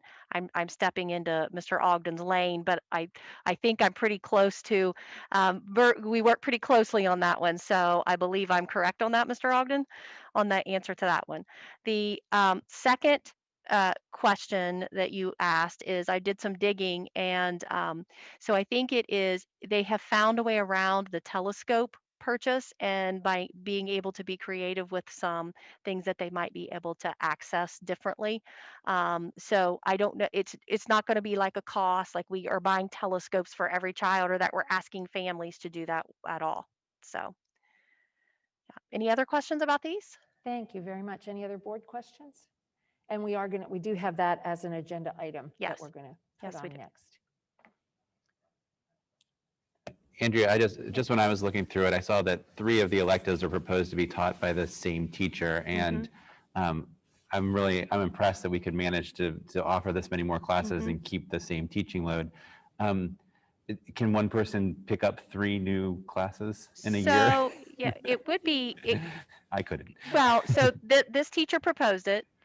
It doesn't mean that that's where it lands. It all depends on numbers loading, master schedule, and how you need to readjust your staff. There are, by all means, other teachers there that can teach all of these courses. So an integrated social studies teacher would be able to teach these courses. So it doesn't have to be just the teacher that proposed it. Thank you.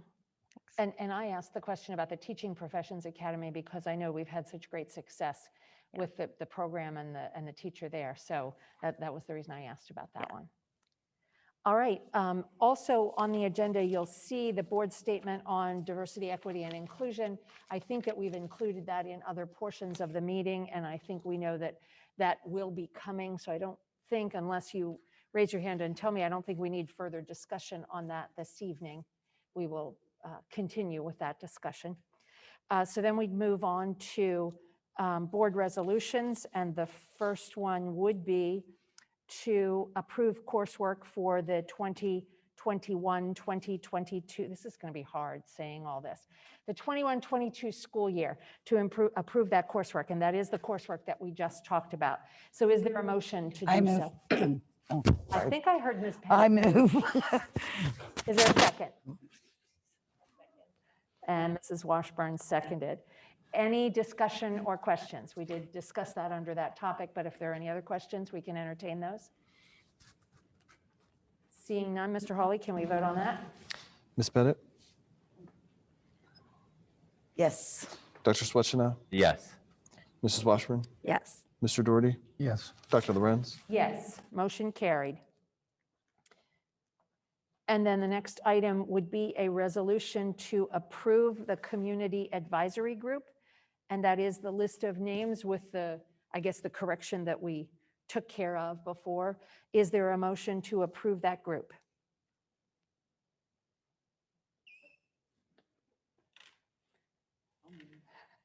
Ms. Pettit moved, and I'll second that motion. Any questions or discussion on that item? I just have a question about the process. It sounds like we're not quite complete on this group yet. What's the process? Do we circle back to it later? Do we approve this in an open-ended fashion with the ability to add more people? My suggestion would be that if there are people added, we simply add another item at a later meeting to add those names so that it's recorded in the minutes, the people who are on this group. That would be my suggestion. Yeah, and I agree with that. And in addition to that, I would suggest that we give Brad the flexibility to pull somebody in that he thinks should be part of the group. If there's any activity that's going to occur between, for example, now and the next meeting, allow that to happen, and then let us approve them, retroactively if necessary.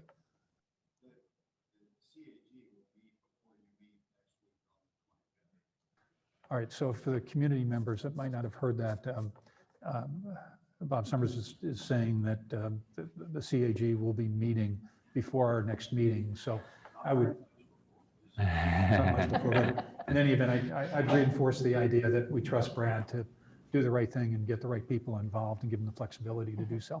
Right. Is that all right with everybody?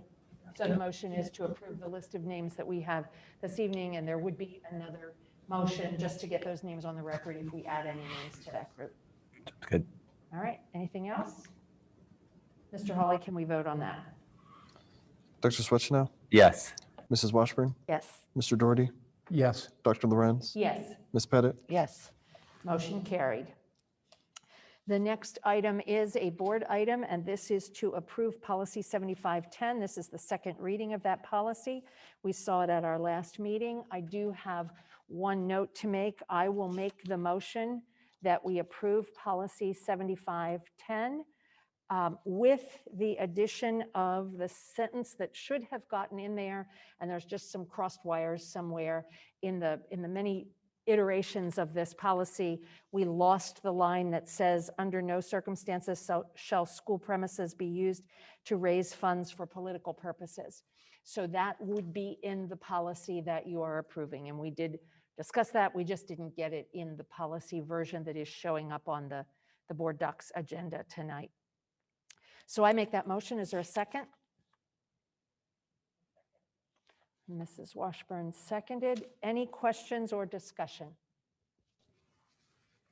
I will simply note that this policy came out of the, came from the Ad Hoc Records Commission and moved through Policy Committee.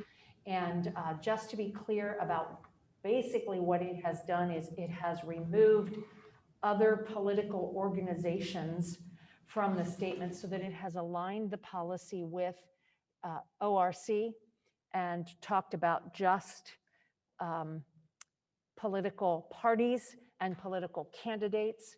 That means that PACs and community groups would come under some of the other definitions that are in the policy. They do not stand as a group that has that same ability as the political party or the political candidate. So that was the main purpose for making the change in the policy.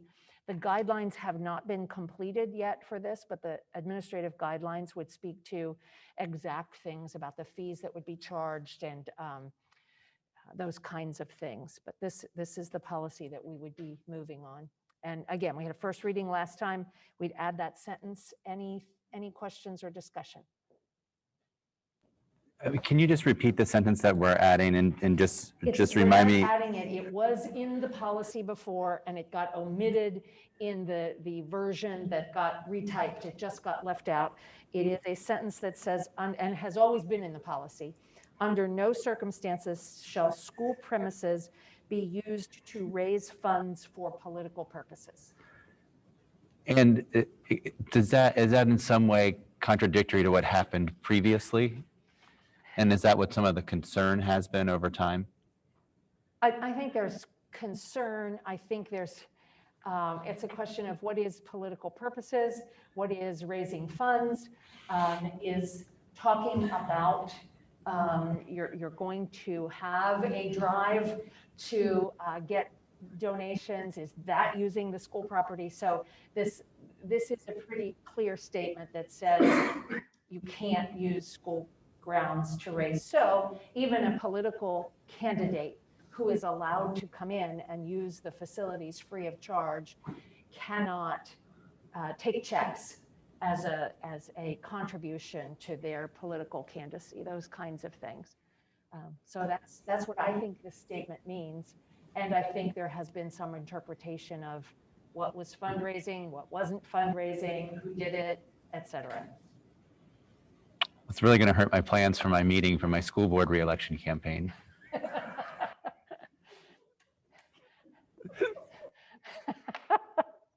Thanks, Eric. So you're publicly answering the question that everybody's asking?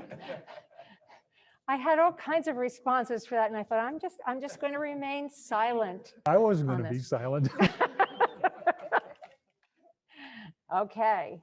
Anyway, the strict interpretation of that sentence is no, you cannot do fundraising. And so we need to be careful with what we do. I really appreciate all the work that you guys have put into this. The last thing that I want for us in the future is more controversy, and anything we can do to make it clear what the expectations are, and that there's no, preference to groups that may or may not help the schools particularly. And we're neutral.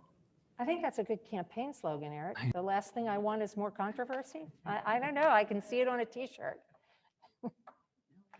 Anything else? Nobody else is laughing as much as we are, Eric. I don't know. Mr. Hawley, can we vote on that? Mrs. Washburn, Yes. Mr. Doherty, Yes. Dr. Lorenz, Yes. Ms. Pettit, Yes. Dr. Swetchenow. Yes. Motion carried.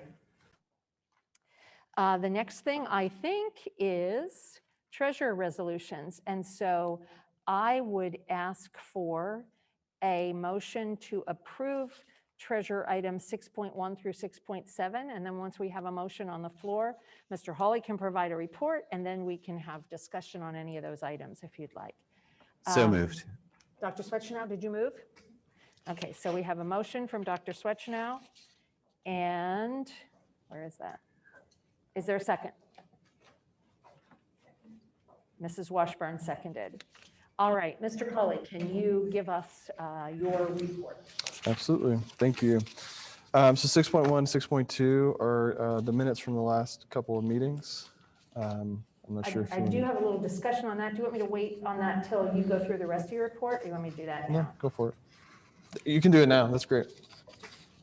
There were a couple of items that came up. I found when these minutes come up on the board docs agenda, I do tend to read them, and I found a couple of things. There were also, thanks to the eagle eye of some of our community members, there were a few things that were caught, and Mr. Doherty caught something. So there were a couple of things that were caught that I missed. I'm not perfect. I hate to be not perfect, but there you go.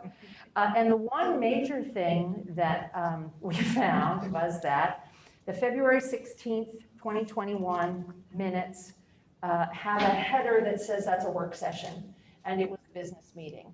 And then as we delved a little further into it, we found that I think all of the 2021 meetings say they were work sessions.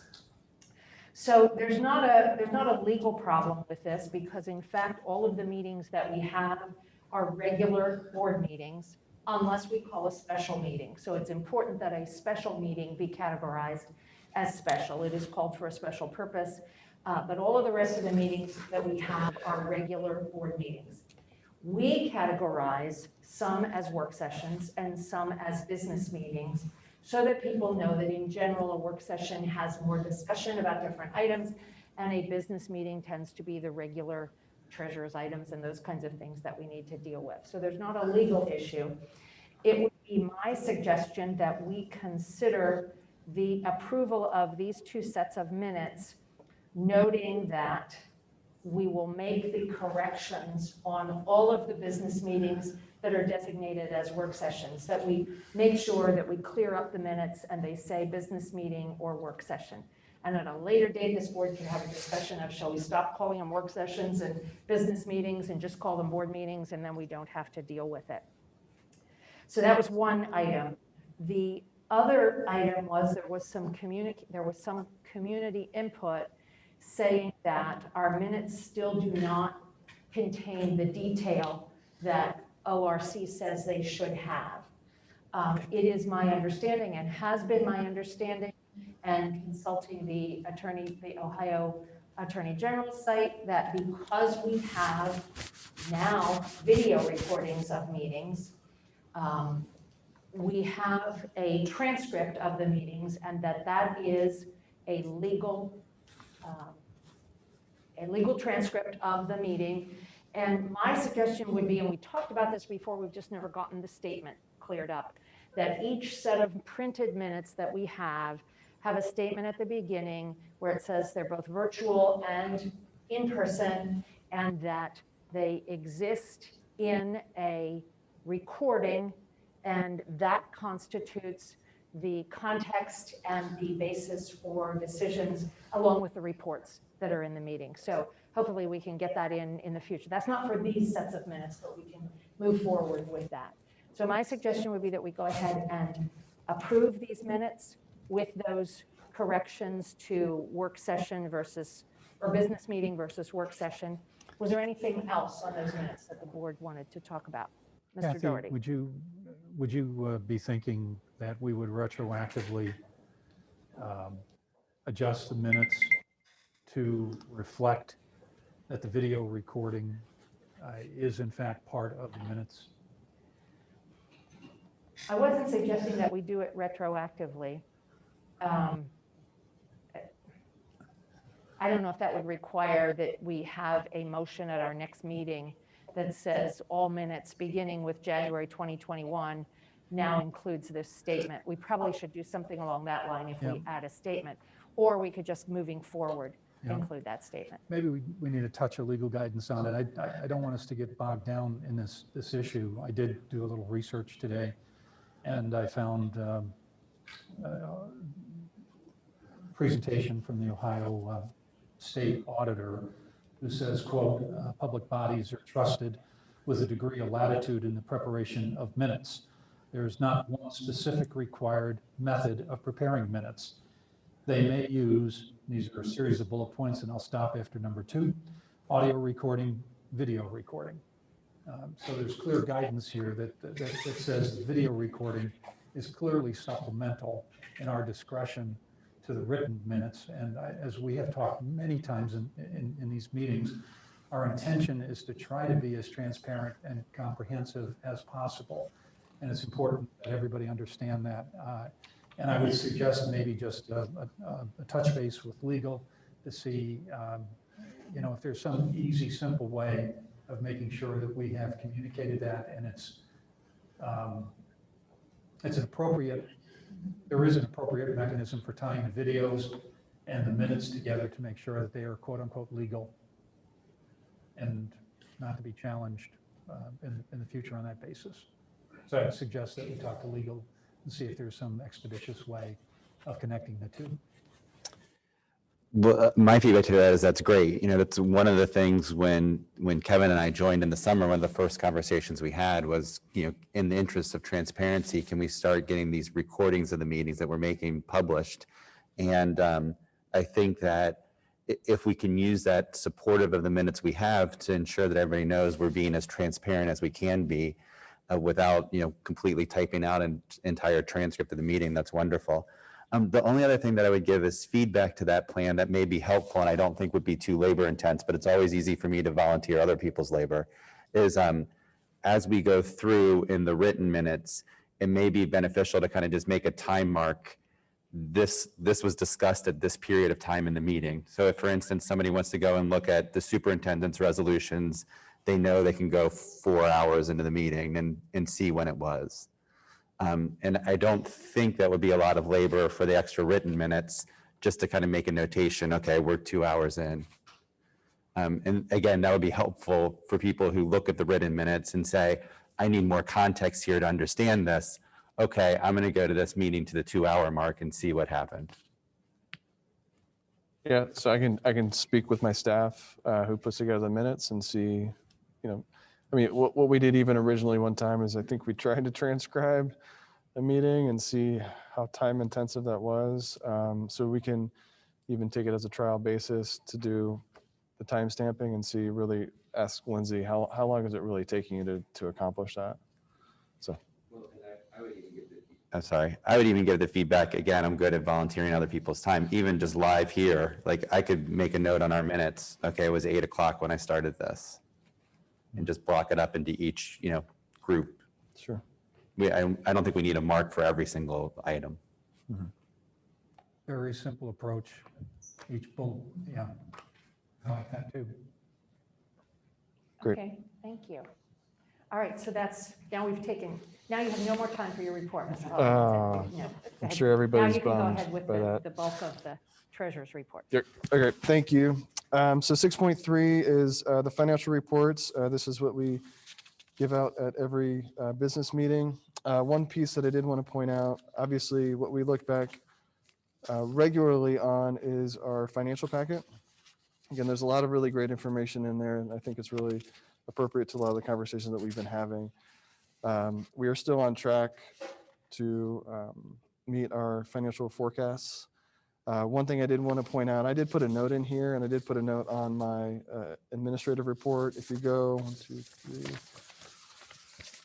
6 pages in, it's the cash balance comparison, November 2019 fiscal year 21 forecast to current. What you'll see is a pretty substantial dip from January to February on cash balance amount. Really what the purpose of that, or the reason why that occurred, is just it has to do with the timing of receipts from property tax collections. What we tried to do was forecast roughly when those collections would be coming in. There is some variability to that. We typically receive them February, March, and April. So what you'll see is you'll see March and April catching us up. So that blip will actually become another blip, but in the opposite direction. But it's something that we want to continue to keep our eyes on, just to make sure that, you know, with a little bit of an economic downturn, if we are seeing some property tax collections not coming in, but they will not be as significant as what you see there. So that's just a timing blip. I just didn't want anybody to see that and get overly concerned. Any questions on the financial reports? Kevin, just to highlight on your financial health chart, it looks like your current projection has us hitting or close to hitting minimum desired cash in June of next year. So that's the estimated. What you will see with the red, even though the red in February is showing basically roughly around the estimated, we are hitting above what our estimated was. So we will be safely above minimum desired cash in June. Still in June, so we're okay, you think, at this point, a little longer than that? Yeah, absolutely. Yes. Thank you. 6.4 is the request for approval of amounts and rates as determined by the Budget Commission. So, excuse me. If you saw my report previously, you would have seen that I did not have the rates as of the date that we put out the agenda. I have subsequently added that. I did receive it today. So the report will actually say March 12th, but I did not receive it until today, which is the 16th. What is important on this is something that the Budget Commission, Hamilton County Auditor, requires us to approve.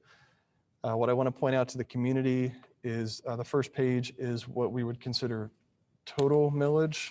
So that is our inside millage plus bonds plus permanent improvement plus any voted levies in the past.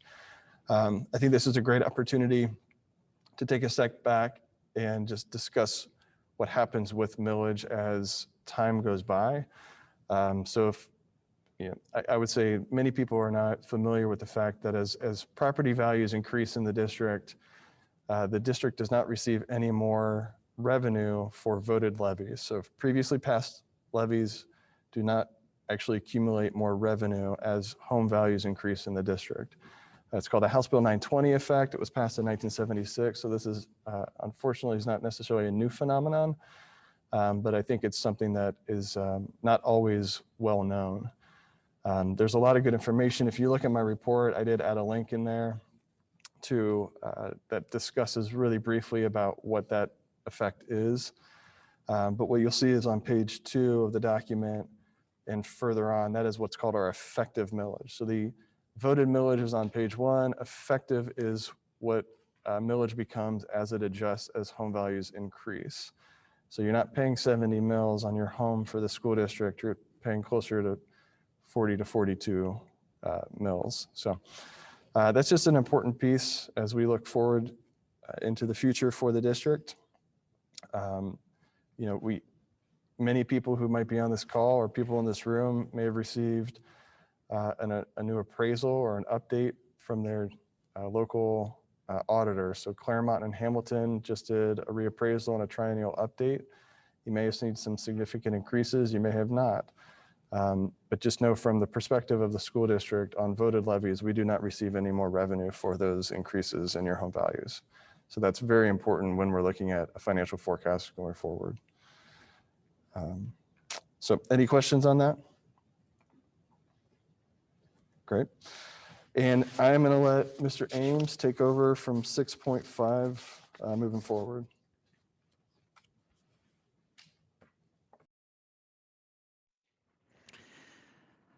So the 6.5 is paving bids, and we've spoken about that a few different times. And the bids came in very, very well, very good. 84,000 for B&B, which is also DuraPave, DuraSeal, I'm sorry.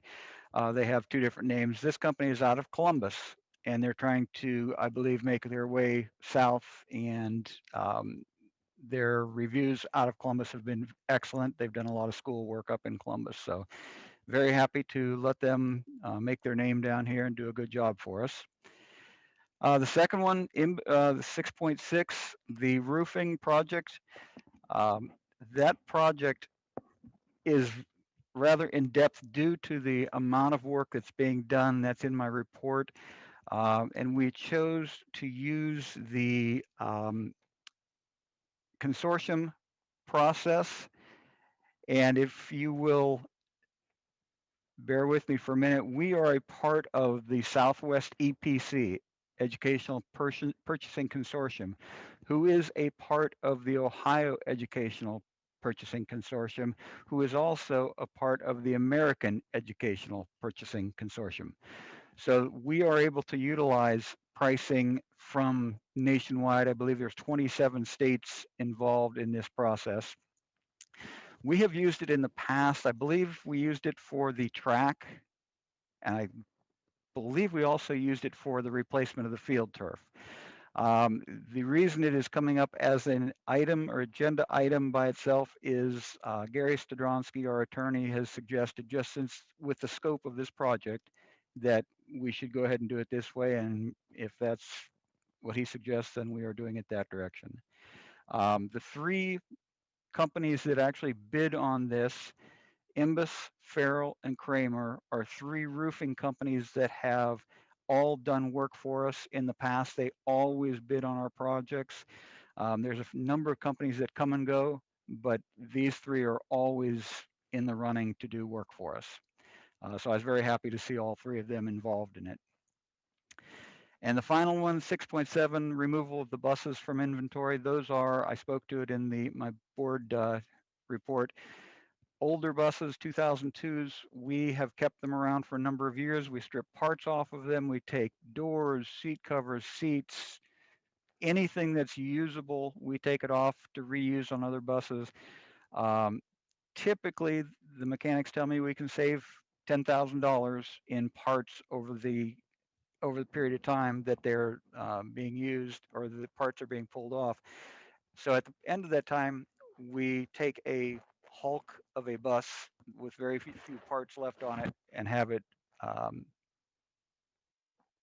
compressed, scrunched, crushed, whatever word, and then we get a price per ton for the steel. So these six buses have been stripped and they are ready to go to the crush yard. Questions, please. John, just one very quick one, and this is for the benefit of the public. The roofing projects,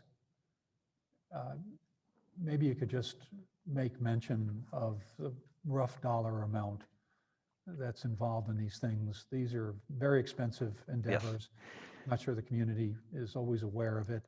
It's all planned, it's all taken care of in the, yes, in the budgets. But maybe just a quick note about how much money we're talking about here. Right. This project itself, it was started October, November, where we had a company come out and do surveys of every single roof to find moisture underneath the insulation, which is indicative of a problem with the roof. They surveyed every square foot of all of our roofs, and they have marked out that square footage. And the only building that does not have a problem is the high school, and LECC. It's a steel roof, but all the other roofs do have moisture underneath them, and they will cut out all of these damp areas, replace it with dry insulation and a new dry membrane on top of it, so that that point we can start next year working the entire district and removing or replacing or upgrading the existing roof. So this damp repair is 283,000 from IMBUS, and the other two were, one was 309,000, the other was 329,000. So it's a significant investment. And honestly, roofing is the most important part of any building that we have. Once you start having leaks, you start having all sorts of issues, rusting going on. So it is just a never-ending process. As soon as we finish the next 20 years of work on these roofs, we will start back over again and just continue to do it. And as long as you keep the roofs in good shape, then the rest of the building is going to be in good shape. So we should think about this as sort of normal wear and tear. This is the way things go.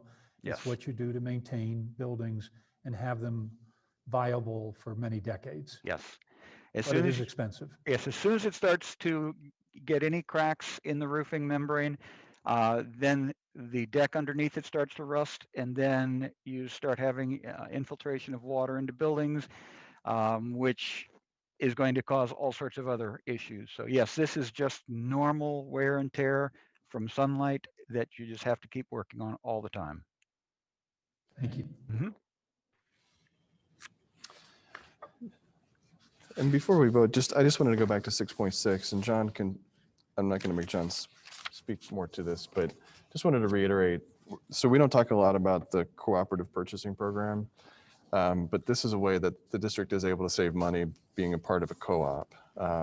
Again, like he had stated, because of the size of the project, that's why it's being brought before the board. But we do a lot of different things to the co-op, paper, all kinds of supplies. And so Food service products, all of our food service, a lot of our cleaning products.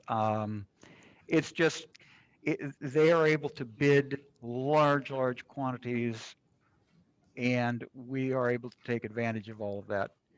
It takes a big company to be able to be a part of a consortium.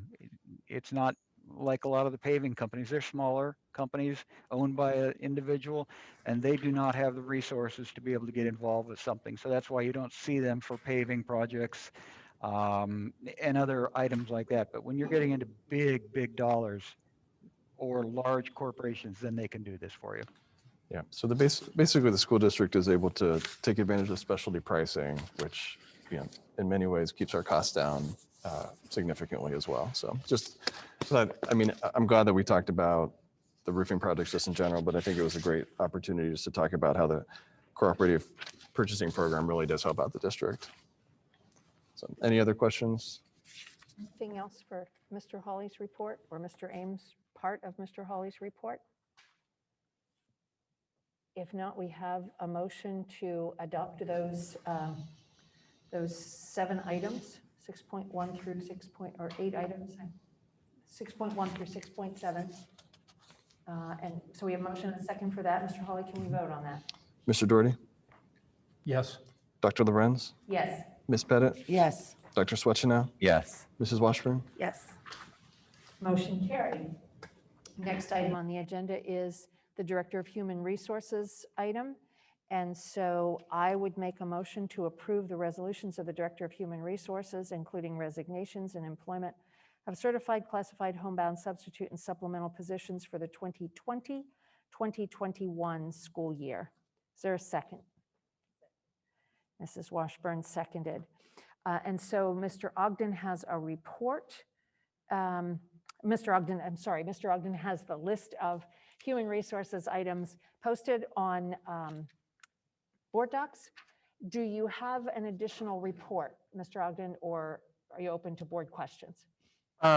Always open to board questions, definitely. The biggest thing that I would like to talk about, we had the pleasure of listening to Mr. Reed, who is going to be our new high school principal. If you may honor me, I'd like to maybe take just 5 minutes and talk about that process, because it was quite extensive. Those of us that have been in education a while, those of us that have been on the board a while, or whether we're just coming on board for this year and learning, the importance of a high school principal is hard to measure. And that's not all that we're not all important, but the amount of time, the amount of visibility within the community. And as a central office team, we wanted to make sure that we put forth our full effort in that process. And it really started with surveys going out to our parents, our students, and our staff. We collected 499 survey responses. That's 126 parent responses, 7th grade through 11th grade, student responses, 7th through 11th grade, and staff responses just at the high school, which would be 9 through 12, which we received 70. Of that, I really tried to code the qualitative section of that, of what we were looking for in our next high school principal. And a couple of threads really came out. Number one, student first focused. We all know Miss Johnson was amazing with that. Our high school teachers, our team, that came out number one. Number two was organized and clear communication and expectations. Number three was collaboration with students, staff, our parents, and the community at large. So when we started this process, we really wanted to keep those threads in mind. We screened interviews. We had the ability, actually went phone screener interviews, kind of pulled back a little on the technology so that applicants we had out in the city could break from their buildings or maybe break for their districts as a courtesy. We also then we brought 4 finalists to in-person interviews at the high school, which we had a panel of 18 people, which were comprised of 3 students, a freshman, a sophomore, a junior. 6 staff comprised of teaching staff, counseling staff, certified staff, 2 parents with not only graduates, but current high school students and up and coming Tigers. We also had LMS administration present, both high school assistant principals. We had athletics presence, and we also had our central office personnel there present as well. It was a very engaging process. We started the process, and when we talked to the panel, the in-person interviews, one of the things that we shared as a central office team is anybody could do this job that we brought forward, but we don't want just anybody. It was very important. We had people that could do the job, but we are looking for somebody and found somebody to do the job well. From that process, as Mr. Nevin reported, we brought Mr. Reed to talk with Mr. Nevin, and that's how we got to this point. So I just kind of really wanted to share that. It's been it's been a busy year, but we put a lot of effort and a lot of thought into that process, and I thought that was worth sharing to the board. Thank you. I'll say it again, unmuted. Are there any questions for Mr. Ogden?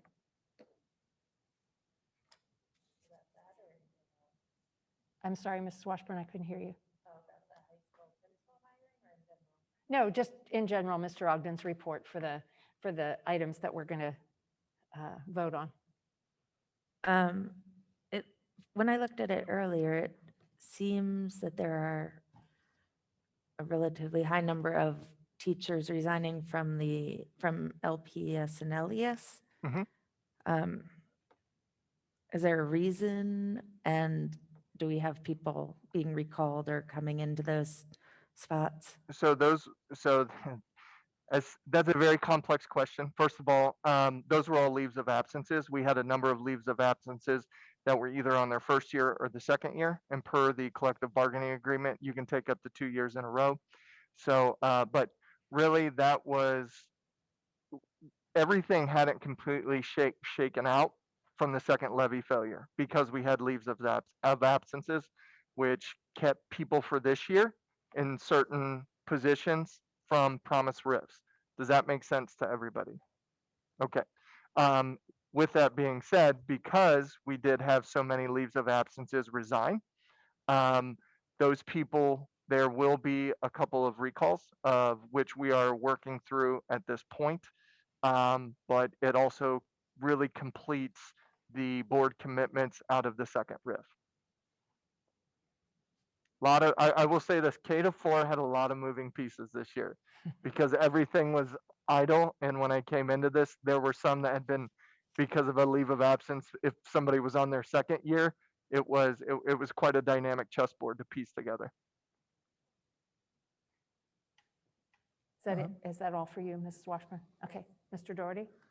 Yeah, this may be more appropriate, a question to Brad, but in the package, we have a number of administrative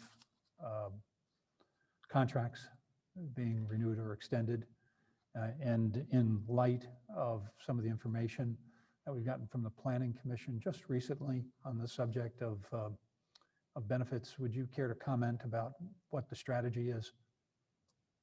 Sure. I applaud the board, first of all, for taking part or having a salary study. He's muted. And I think it's appropriate for the board to take some time to reflect on that and see how our compensation of the administrators.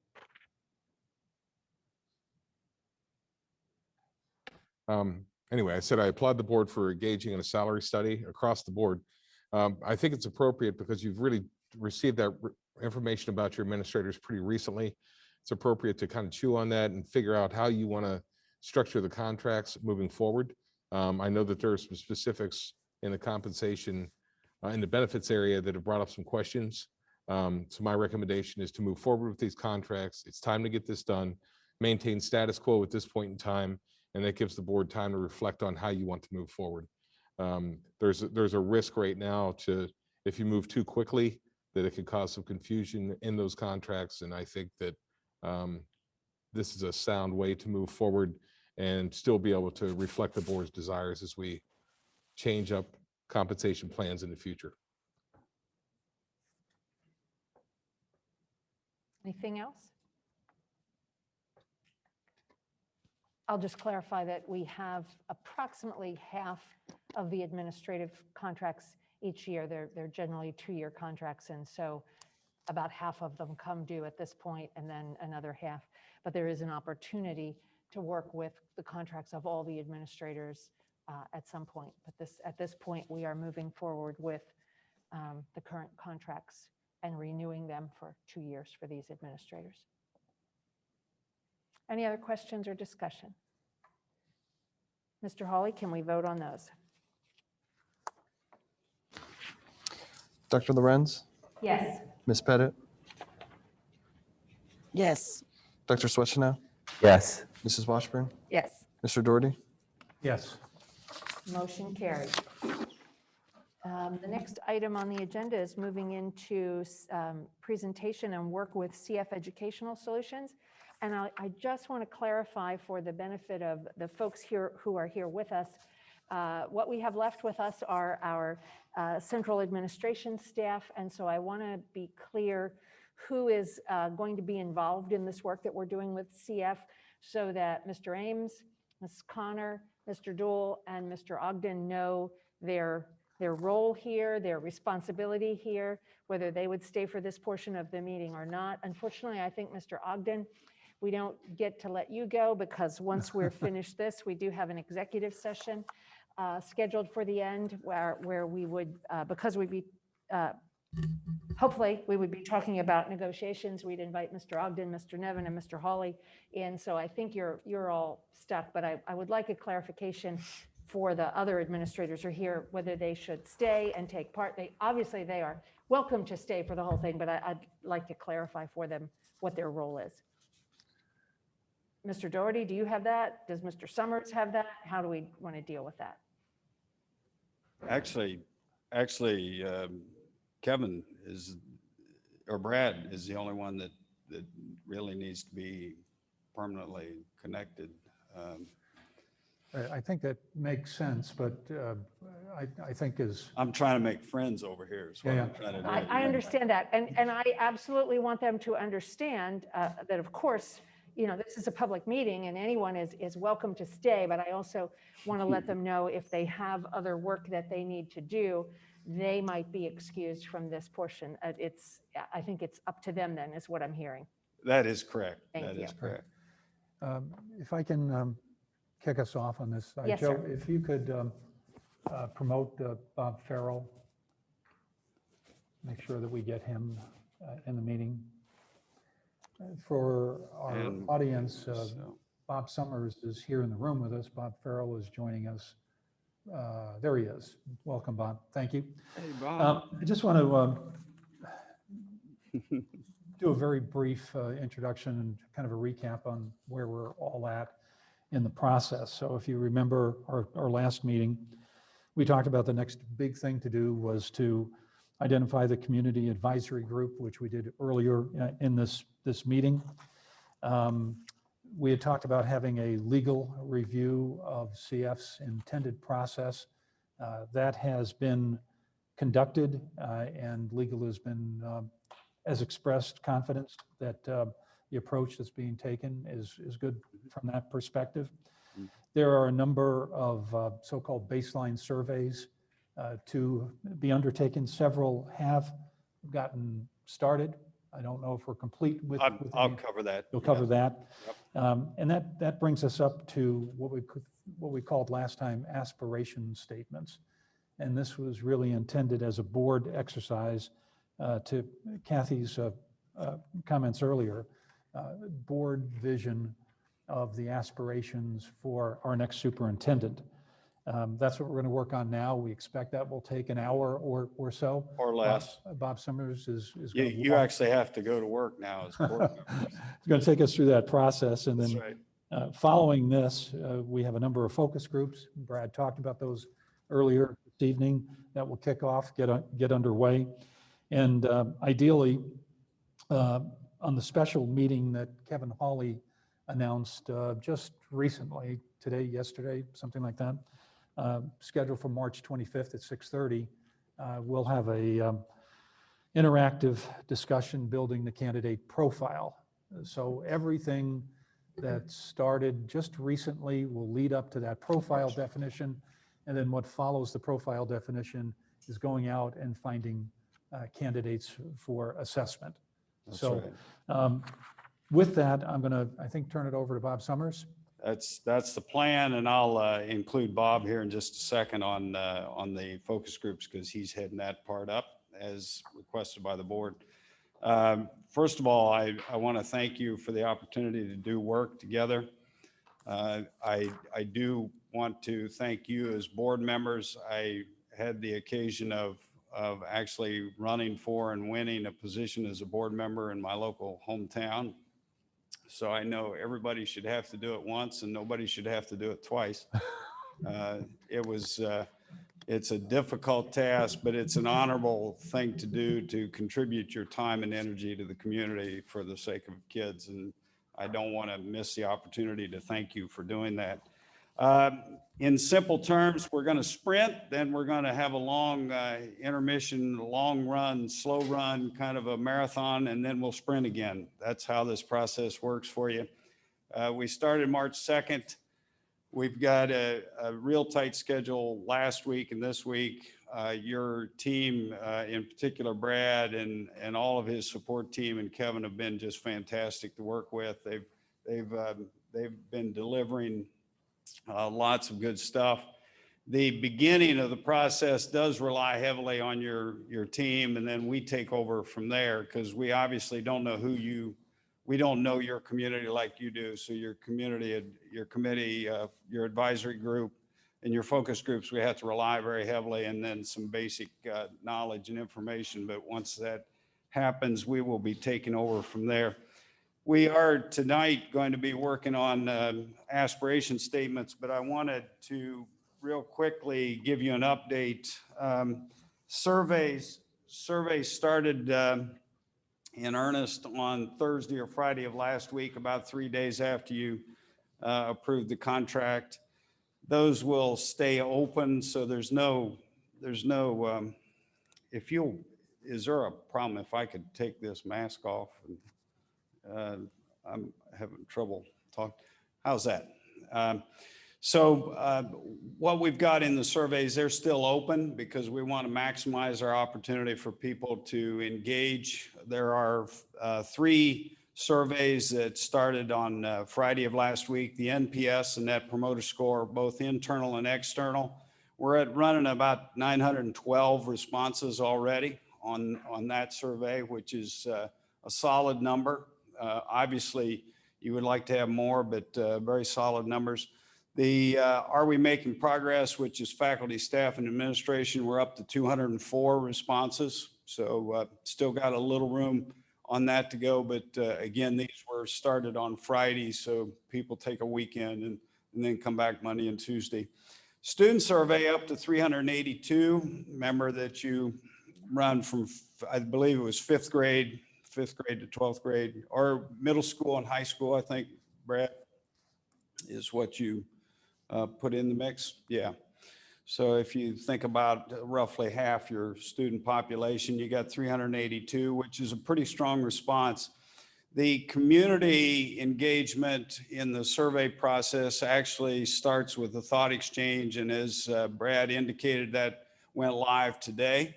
So on your website, they can go and click on the link and participate.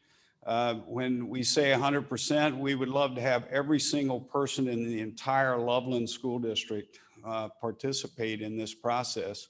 And thought exchange will be something you'll be using a little bit tonight, but it's wide open opportunity. It's not a guided survey. It's an open-ended question around what they're looking for in the next superintendent, which gives you lots of latitude and lots of information.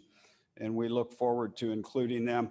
I'd encourage you to broadcast that as widely as you can. It's a very easy process to participate in, and you'll see that again tonight. What I'd like to do is turn it over to Bob and spend a few minutes letting him update you on the focus groups.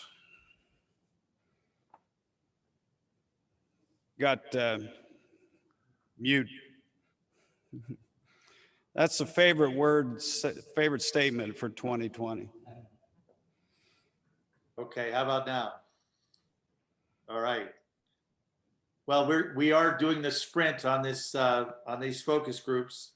We're going to send out invitations to the student focus group, the staff, the faculty, administrator, and parents tomorrow. And thank you, Brad, and the Loveland team for those names. We really appreciate all the hustle and work you've done on that. We hope to meet with the focus groups. We have a couple of groups would meet on Thursday, 3 groups on Thursday, another 2 groups on Friday. Then after these groups meet, we would open it up for almost all of next week and the weekend to the larger groups so that they can participate in the thought exchange. We'll be asking the focus groups about the general, what they wanted, the qualities in the superintendent, but we'll also be asking about how they want that superintendent to interact with their group, and that how they think that superintendent will influence student achievement or student success. We'll be asking those questions as well. So we hope to get a lot of responses that will really help guide the board and the CAG group as well. When we send these invitations out to the focus groups, we're really just going to give them one time. Like you might say 3 o'clock, 4 o'clock. We have different times for them on both Thursday and Friday. But if they are not able to do that particular time, we will work with them to do it that same day or same evening if they had a conflict, so they can still participate in that thought exchange until like midnight that day. So we're trying to, we should get everybody involved in the group, but we do have to move relatively quickly in case there's someone who has a conflict. We will be able to get them on that day at some point. That pretty much is a quick summary of how we're going to move quickly on those focus groups until we get to the profile next week with the board on the 25th. By the way, the focus group. Okay, you got it. By the way, the focus group for the community really is the community advisory group, and the thought exchange will go out. So you basically have every single person that is connected to your school district either being invited face-to-face or being engaged in a thought exchange, which is about as equivalent to face-to-face as you're going to get, and to be able to broadcast it widely. So The student group will be relatively small, as all focus groups are. They tend to be fairly small, but we will incorporate the feedback from all students that wish to participate in that. Maybe just a, The timeline, the thing that's pushing all of these things, of course, is your board meeting on the March 25th. We've got to have all that data available to you and ready to inform you on your profile. You'll have more time to deliberate on more information as April goes on, but that profile is key for us to get broadcast out and to promote superintendents. Kevin? yeah, Bob, and maybe to Brad too, I'm not sure, but the thought exchange is the far-reaching Yes. tool, right? So we ideally would like to have thousands of individuals. What's the strategy that we're using at the moment to reach out to the community at large? I know, I just saw it on the website, so I got that one.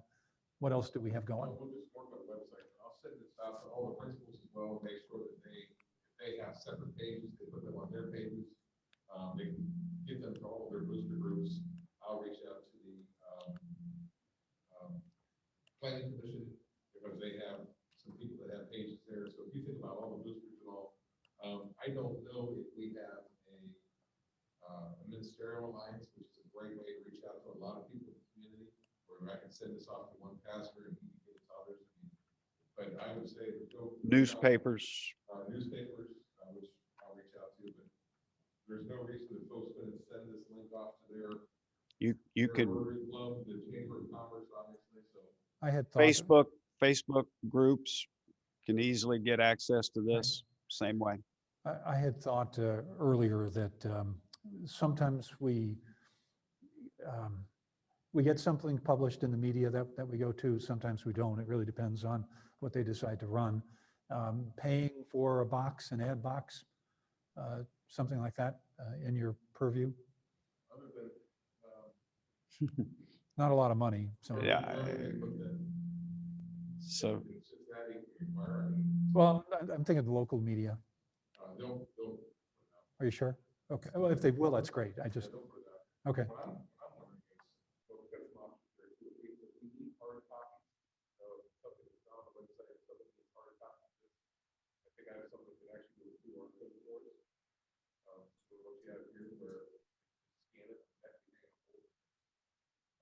That's right. Well, Yeah, so not to solve it tonight, but just to urge you to push hard on as deep a community that's you know, correct. outreach as we can figure out how to do. This has been a frustrating thing for us, so the best that we can do on it. I remember us having that conversation early on. The other thing that I would encourage you to do is two things, and it's not related to our search, but one is to build the database of email addresses as rapidly as you can. And this is one way to try to encourage them to do that. The other is I would encourage you to, as you work on your communications, is think about social media, having a firm that would actually work on that. They're fairly low cost for a high leverage, and that's how the world works. A very sophisticated process of connecting with people that could really benefit you. There's the update on surveys, focus groups, the community advisory group you approved tonight. I'm appreciative of you allowing some additions. If there's somebody that wants to be there, we're flexible on the size. It will be operated virtually so that maximizes the ability for people to participate in the process. There will probably be a community advisory group gathering towards the end. I would anticipate that you have live interviews with your final candidates, and those folks could participate in that as well. But much of it will be done virtually, and we've found that to be very, very successful. Thought exchanges again on focus groups and the community at large. And as you pointed out, one of the biggest things that the community, both board members and administration and faculty and staff and everybody else involved, can encourage participation in that. There is no limit, no passwords. There's nothing that would prevent anybody from being able to participate. They participate at two levels. You'll see it tonight. One is to provide their input, but also they get to rate everybody else's input, and theirs will be as well. And what we'll find is that it's a fascinating experience when the community, if the community engages with it comfortably, they'll find out whether their opinions commonly held or not. And one of the great challenges in boardsmanship and in community engagement is if you're not careful, you think your idea is the same as everybody's. And sometimes it is, and sometimes it isn't. And the thought exchange allows us to uncover those things. We'll also be able to see where there's divergence in opinion, and we'll also see things that those divergent groups have in common, which will help us tremendously in picking the skill sets and the knowledge that you aspire to have in your next superintendent. Pretty fast timeline. To accelerate your next meeting on the 25th, I've got a little homework assignment for you. It's nothing real heavy, and I don't grade homework when you get it back. By the way, that's humor for 8:30 at night. So the skill sets, it's a very simple list. It's our starting point for having conversations with you about skill sets that you might be interested in your next superintendent. You'll see it broken out by leadership, strategic planning, student stakeholder focus, and so on. The items are about the skills that they have in order to accomplish the things that you see listed in the area in detail. The key question is an example question to give you a feel for what you're trying to find in the next superintendent. Obviously, you're not looking for superintendents who can teach class and drive buses and that sort of thing. There's lots of process things, but you do want a superintendent that has certain skills that we uncover. When I come on the 25th, out along the right-hand side, you will have a rubric of all the Are We Making Progress, all the feedback groups, all the survey groups that will suggest which ones of these have the greatest need based on your feedback. I share this with you because for two reasons. One is the more familiar you are with these, the more comfortable you'll be to add your own or to find your own place to go with skill sets if there's something that isn't here that you think's important. The other is it'll help save some time when you see the feedback. You'll kind of have a feeling for what these areas are in advance, and it'll make the work go better on Thursday. Questions? Okay. In front of you is a QR code. You can either use your phone and just click it and go to a location, or you can use your computer and type in the tejoin.com and then the code. I gave it to you by hand, not that I'm paranoid, but I wanted to make sure that you're the ones that are actually answering this question. This is a thought exchange that if anybody else that had this code could easily participate at this moment. So we want the board's own thoughts about a simple question. And I'm going to do it in two parts. The first part is not to be answered on the thought exchange, but I want you to have an open conversation. I want you to pick a company that really impresses you.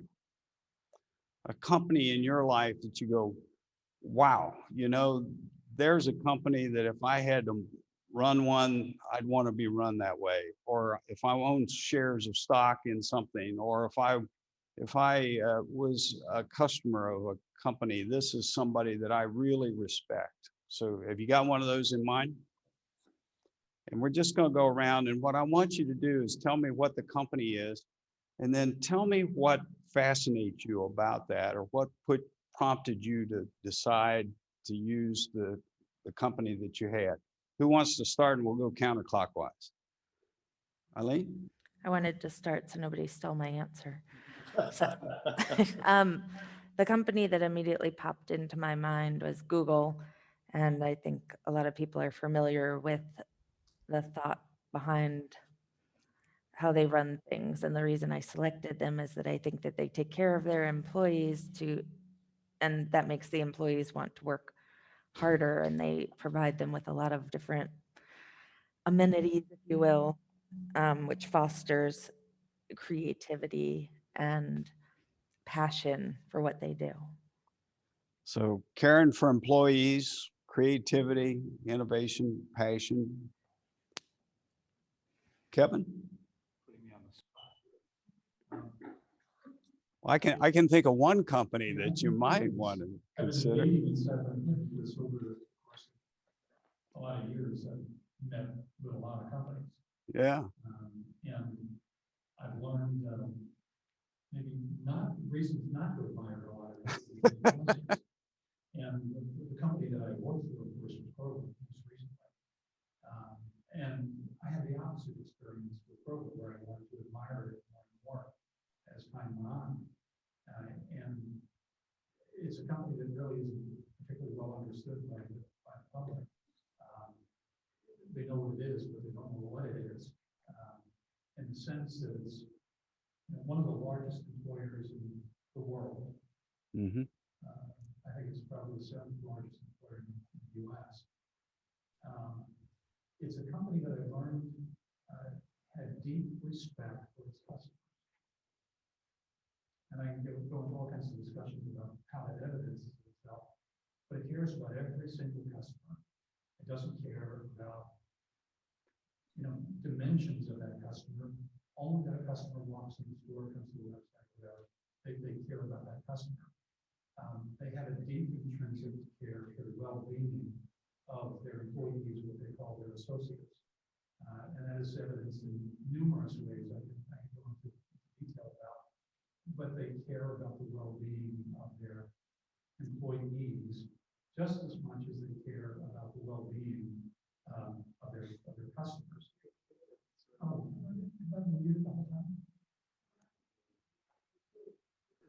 okay, well, you're hearing this, and I'm not going to repeat all of that. The other things that I would say is that there is a very disciplined management structure. Money matters, and careful control over that, and a sense of objectivity in decision making. That I've said it in this room more than once. Opinions are interesting but irrelevant. What matters are the facts and the data. So all of those things kind of wrap together into a magic potion that's kind of become the formula for much of Kroger's success in an extremely difficult industry. Extremely difficult industry. 2-3 percentage points on the profit Yeah, you margin. got it. And it's one of the toughest places on the planet to make money. And they've managed to do it for, over a century, well over a century and almost a half now. Transitioning themselves, changing themselves, reinventing themselves multiple times over those years, often seeing coming trends and doing things that sometimes the market doesn't understand or appreciate, but the company's seeing it coming and a need to adapt. Excellent. Mine's not going to be nearly as in-depth or as insightful perhaps as that, but I've been thinking about, as we moved along here, I'm thinking about big companies and, companies that we all know the name of, but I chose actually a local business, and it's called the Busy Bee Boutique. And I've known this store since it was in one location in Miami Township, and then it moved into downtown Loveland, and then it was going to close, and then it changed owners, and I was in there to shop the other day. And I guess the basic reason I like the company is they stock things that I would like to buy. So it's a place that I feel like they cater to something that I would like. But it is a local business. They are concerned about being a valuable piece to Loveland, a store that wants to keep in business because they feel like they're serving the people of Loveland. And the example that I'll give you, when I was in the other day and I found a couple of things to buy, but I happened to pick up something and it said not for sale on it. And I said, oh, I really like this. Why is this not for sale? And she said, well, I have certain things that I use as decor for the shop. And she said, if I sell it, then I don't have that any longer. I just have one of those. But she said, I can tell you where I find things like that. And so she shared with me another store, another place that I could go. And we talked about actually the ethics or the way of operation of that company that she was talking about. And both of us, talked about whether we really liked shopping there or not. So to me, this was a company that cared about the individual people in Loveland. Probably doesn't make a ton of money, but has a niche that they are caring for people locally. And it made me feel like I like to support local business as well. So that's what I Cool. picked. What a great story. Okay, I guess I'm going to show my roots here. I have to say that I truly respect the La Rosa's Corporation, Buddy La Rosa's. He is got a story. He's created such a business. And to this day, if he is in a store visiting and he sees someone coming in the door, he will hold that door open for them. He's always been about the customer, providing top-notch service, and he's just a remarkable man, one to look up to. Awesome. So I'm starting to hear a few themes, aren't you? Customer focus. You start picking up on this. Eric?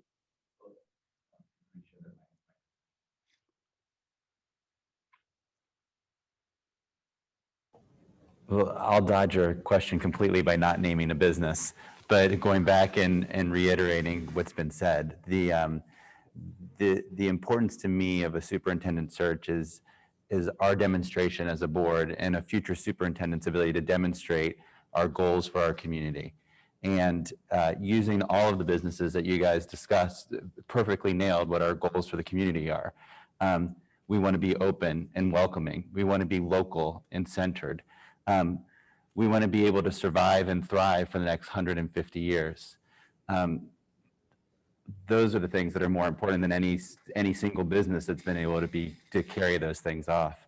And despite saying that I won't name a business, I'd bring up another thing that I think is important and maybe not realistic, but the one that came to my mind was a business that transformed its model of delivery of services and continued to thrive in the service of its customers, because education won't be static forever. And what we saw this year was a tremendous shift in how education is delivered. And there's very little doubt in my mind that the model we had in the 1950s won't be present in the 2050s. And that company was Netflix. They got DVDs and they mailed them to people's houses, and they asked them to mail them back afterwards. And look at how that business has changed over the past 10 or 15 years. Ideal kind of thing. So what I want you to realize in all these conversations is that you never once talked about a specific product, although you talked about an experience with an internal. You didn't talk about programs and people and service. You talked about how the companies had this focus on something grander than themselves and focused on more than the day-to-day operations. And those day-to-day operations all led to where they wanted to go. But you spoke eloquently, every one of you did, about a company that was something unique and special. So what I'm going to ask you to do next is to participate in a thought exchange. And if somebody can let me share a screen, how do I have that option?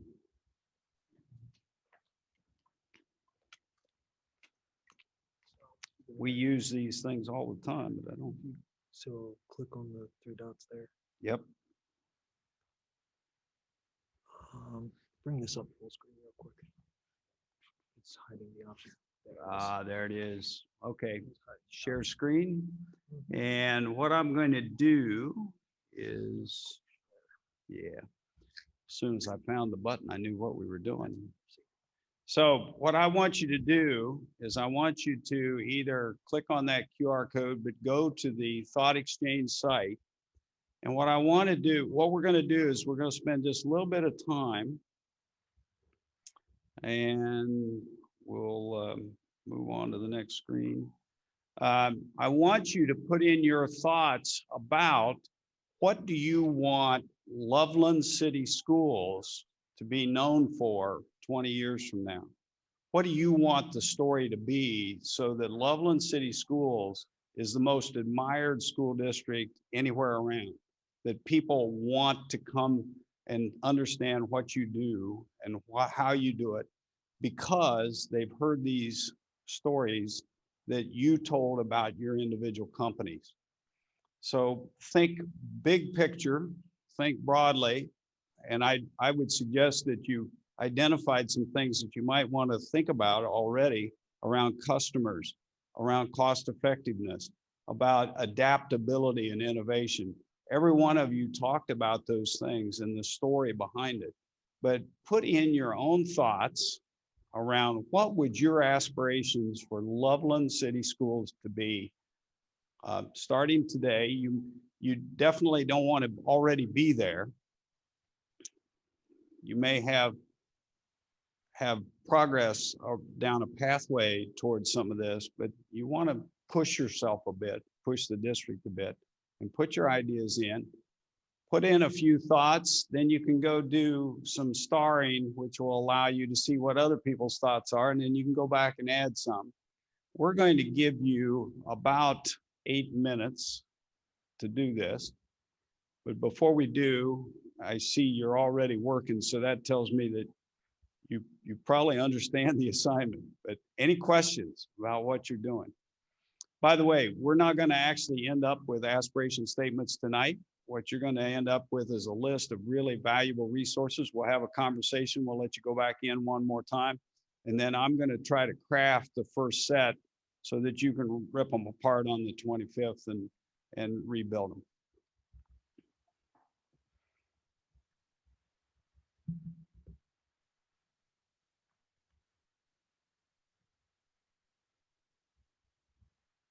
So the good news is we've got 5 of you on the system.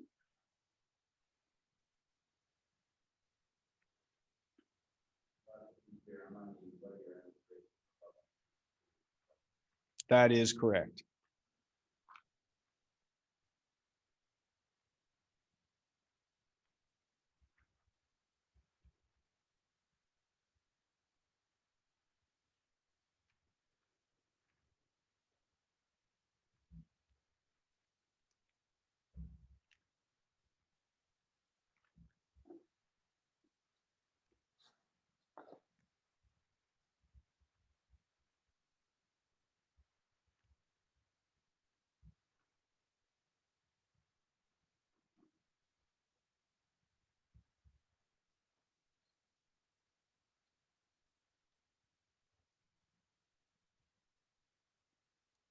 I have to admit that it feels incredibly weird not to be able to interact, to just stand up here.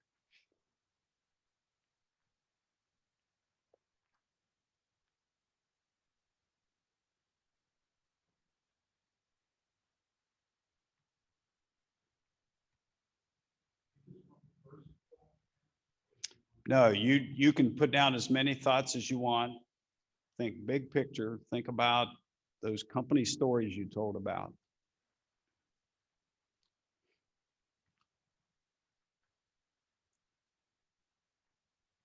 But I will tell you that it will be difficult. Many times when you do this exercise, you have the urge to describe what education looks like. I would suggest you take Eric's advice that the world may change entirely.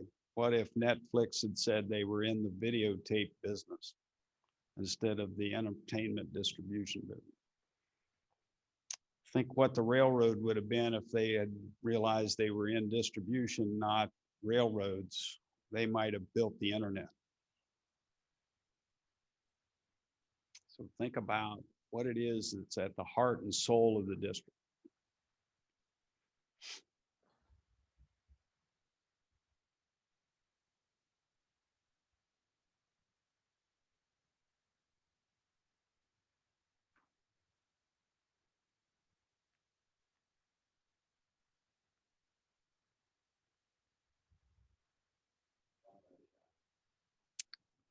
What's that?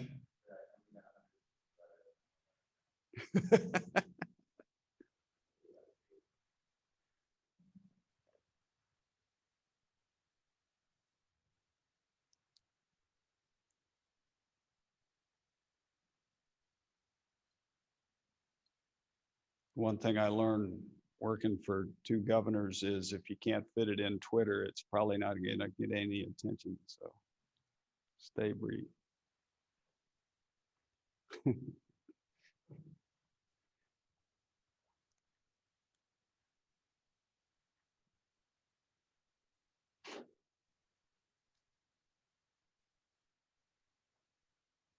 Did you pay the bills?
Oh, if you want to make it that way, you could.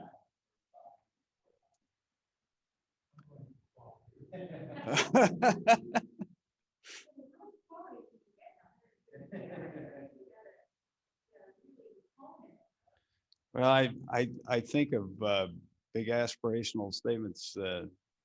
There's some that are really quite amazing that have come in very short terms. So as you think through that, quantity and quality both count. The more you have, the more you'll have to work with in the way of starring, and also to have the conversation that we're going to have in a minute. Worked with a lot of boards doing this. At the end of the day, you usually end up with 3 to 5 aspiration statements.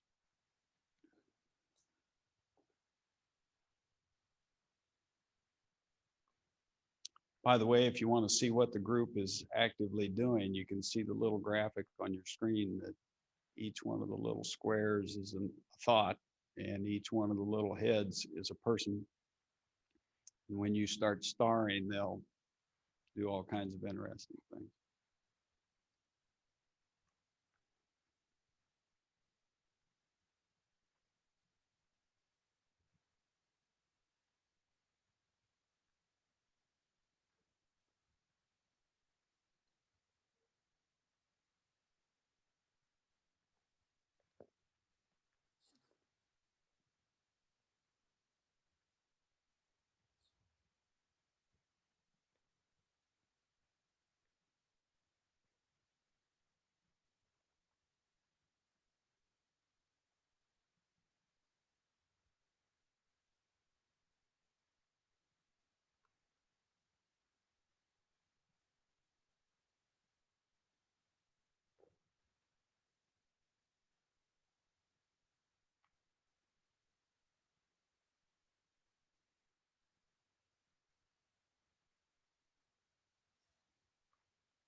I'd encourage you to, if you've got several thoughts in, go and try doing some starring to see what other thoughts have been put in, where you would rank them. The starring goes 5-1, 5 being you strongly agree to the statement, 1 you strongly disagree, and everything in between.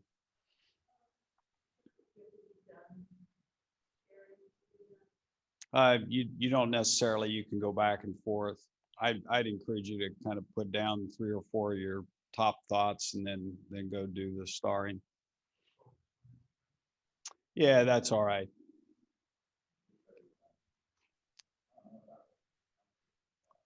$8 sound like a long time, but you folks really have put some thought into your thoughts. But then again, you're averaging 3.2 thoughts per person, just measuring the quantity.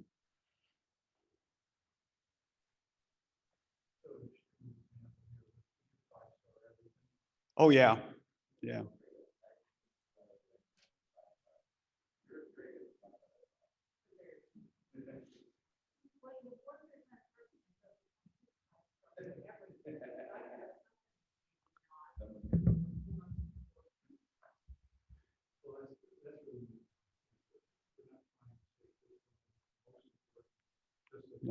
That you value it. You really don't, you don't mind if you have all 5s or all 1s. The most important thing is when you look at an idea, do you value it? That'll be the first thing. Now, if it doesn't fit with what your view, there's 2 things you're looking for. One, do you agree with the direction that the thought has? But the other one is it at the level that you consider an aspiration? So it's easy to get down into the mechanics. When you talk about cost effectiveness, you're not talking about setting a budget. When you're talking about customer service, you're not talking about how you go about doing that customer service. The Netflix example is a classic. If they had an aspiration to be the best video distributors in the world, they wouldn't exist today. But they chose some grander thing that wasn't tied to the technology of the day. And in education, almost everything you see and touch and feel and talk about is the technology of the day. It doesn't have to be digital. It's individualized instruction, personalized instruction, project-based instruction. All those are technologies of the day. I like the statement, nothing is so old that it wasn't once new, and nothing so new that it won't someday be old. And so everything that you see and touch, the question is what is it that will transcend all of those transactions?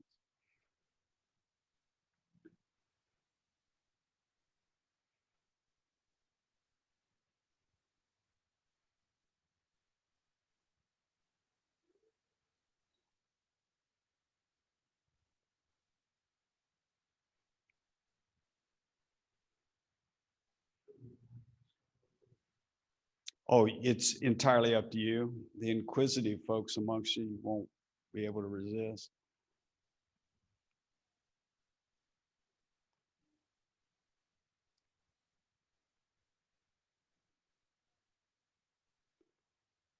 If you work through all the starring, you can go look at the discovery. We'll spend just a few minutes in having a conversation about the top ones that come up on the top and what you think of them. And then we'll give you a chance to go back in and put some additional thoughts in.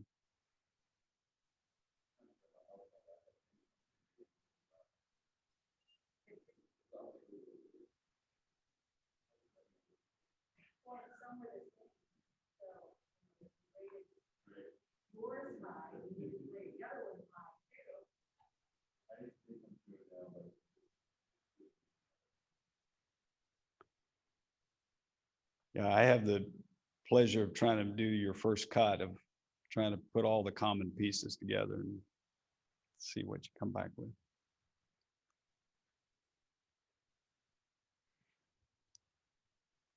Two observations I'd have is almost every board has somewhere between 3 and 5. They all have a similar theme, but none of them I've ever seen speak exactly the same. it's fascinating, the subtle differences and the uniquenesses of the school.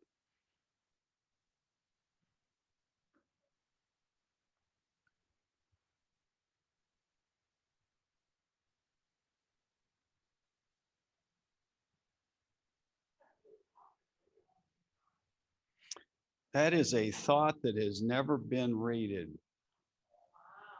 It's a lonely little thought.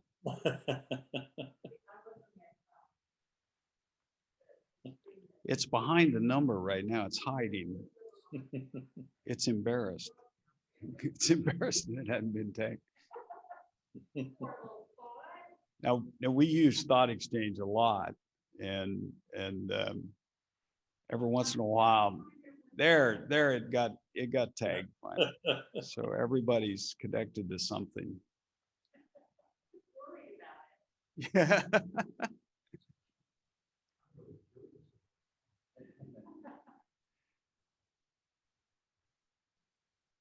Well, if you haven't figured out 20 thoughts, everybody stars them once, you should have about 100 ratings. Yeah.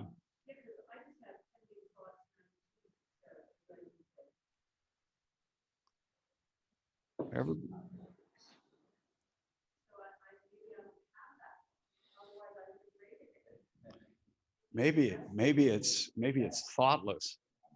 It's an unthought. It's thoughtless.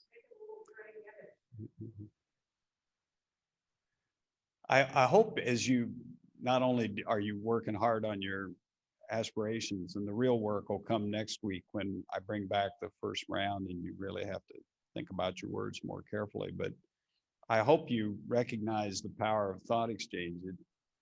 It really allows people to say what's on their mind and think about things. And it isn't guided. It isn't like a survey where you have 5 answers that you can choose or an open-ended question. But the other is you get to see where your thoughts rate compared to other people. It's kind of the digital equivalent of sticky notes and voting stickers, if you remember the old days of SWOT analyses and that sort of thing.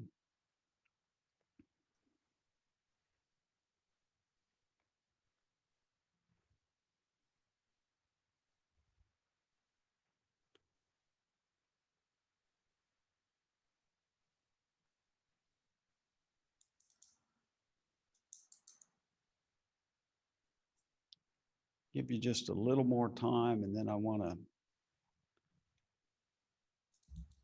pull up the top rated ones.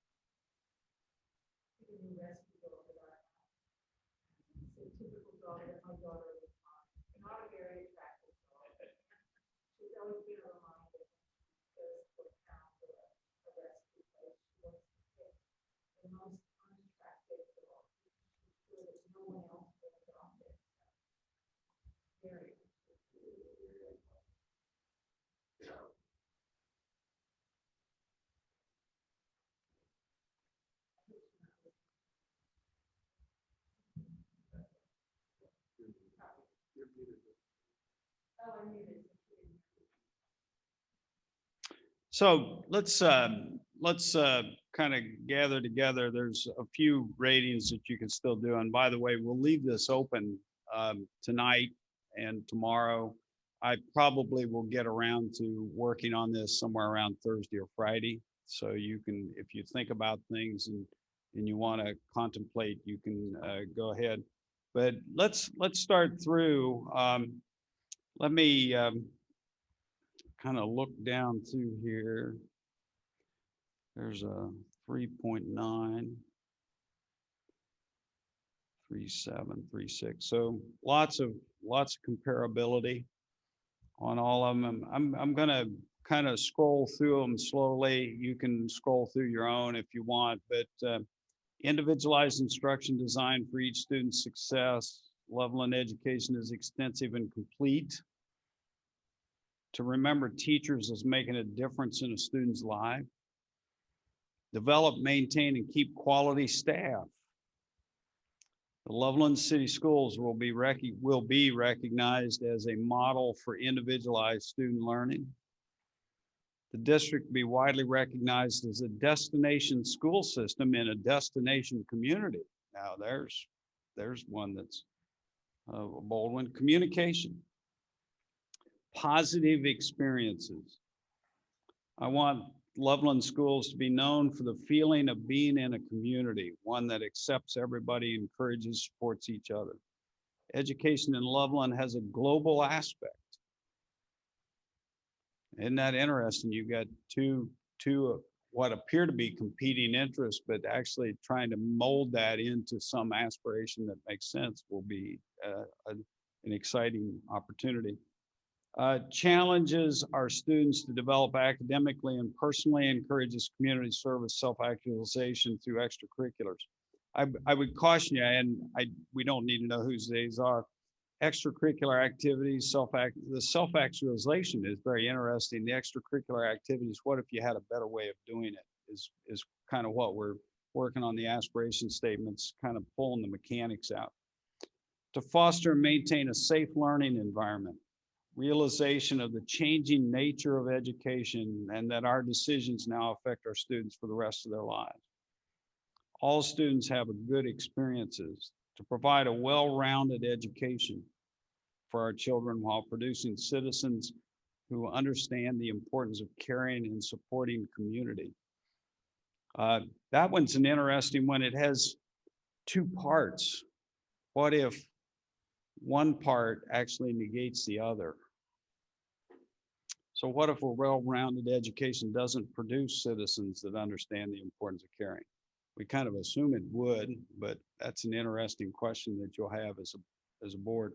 Innovation will be privileged to inspire, engage, and empower each student to achieve excellence. Leading in the current academics of all students, adjusting to current practices. Success measured in a variety of ways. And then it goes on, careers, continuing education. The Loveland City Schools will be a leader in responsive education for societal needs. What do you think? What are you thinking about right now? It isn't a rhetorical question. I'm thinking that a lot of them go together, that there are several that can be, that are just an elaboration of a particular idea. I mean, the one that's up there is success in a variety of ways, but there were several that talked about individual. There were several that talked about change. So, you know, I think there aren't 20 aspirations here. I think there are Fewer, yeah. Points that we agree on, certainly. And by the way, the ratings, you'll notice that you actually have a lot of consistency across the board for all of you, but none of them were in the 5s and the 4s. So that was interesting to me, but you have there's a narrow band, but there is a band variation, so yes. Now, we don't have somebody in this group, the way I always had in my classes, they misread and they gave the 1 as the highest. You just never know on these kind of things if somebody simply hit was thinking the best one was on the left as opposed to on the right. So I actually had I had an 11-member board. I wasn't as big as Great Oaks, but 11-member board, and I had one board member that actually did that. So that one year the evaluation came in and there was this big dip. I thought, well, I've got a problem. And she apologized later. Yeah, good point. So what are you thinking? What else? Somebody else, Eileen? What are you thinking? Sorry. I think the same as Dr. Lorenz, that a lot of the same themes are there.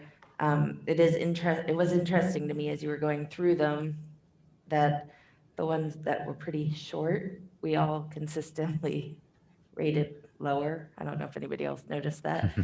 I don't know, it just made me aware of it. So when I do add to it later on, if I have that opportunity, that need to be thoughtful with the words that are used.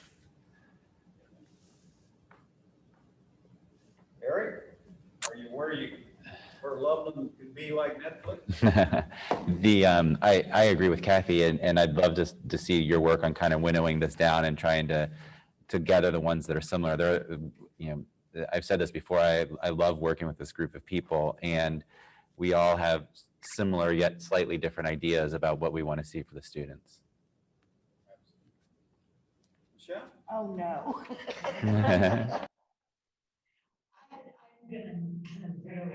It's all right to say you were thinking about the grocery. No, I just saw a common theme actually revolving around students. So talk to me more about that, because I found that intriguing. There were many that they're talking about student success. What did you pick up? What did you think of? What are you thinking right now? If I said, what do you define student success for me? What would you say? Michelle and I are having a great conversation. Student success is a student walking away from it positively and never looking back and saying, oh, I hated that district. I hated going there. Don't go there. Regardless of what happens to them here, they have to be successes that they're ready to hit the world and go out and be able to take on whatever challenge they decide, whether they go to college, whether they go to the business, whether they go to a trade school, or 10 years after they decided they don't like that career, they still can rely back what happened to them K through 12 and pick up another career. So one that's interesting. What's interesting to me that Michelle pointed out that I hadn't thought about is most of this is about what will happen to them after. That's right. It's not very much about what's happening to them here. And I think what we want to happen to them here is in there, but we didn't really focus on how we want education to look in Loveland, like down to the details of what are the classrooms going to look like, what are the courses going to look like, what are the teachers going to look like. We didn't really talk about what's going to happen to them here. We talked about what happens to them here, how it makes them what they're going to be in the future. So what I'm intrigued with in those two conversations is you started to think about not in terms of the school being recognized for what it does, but what it produces. And it isn't student, it doesn't produce students. I've only produced 2 students in my life. I didn't do it on the job. Ray and Rob. But it was, what did you produce in that student? What did you nurture in that student? To your point, that they went out and can be highly successful. When I worked with students way back when, and I was in the high school ages, and there were so many kids that, oh gosh, I hate this. I just don't want to be here. I don't want to get up. I don't want to, moving on. And how do I get out of it? And I just want to drop out. And I used to tell them, it's unfortunate, but it's a necessary evil. We all have to do it. So I want those kids to not have to say, I don't want to be here. I want those kids to say, I can do this. I don't want it to be a necessary evil. I want it to be a positive want. So remember that as I bring this stuff back to you, because I think those are fascinating. Kevin, what are you thinking? So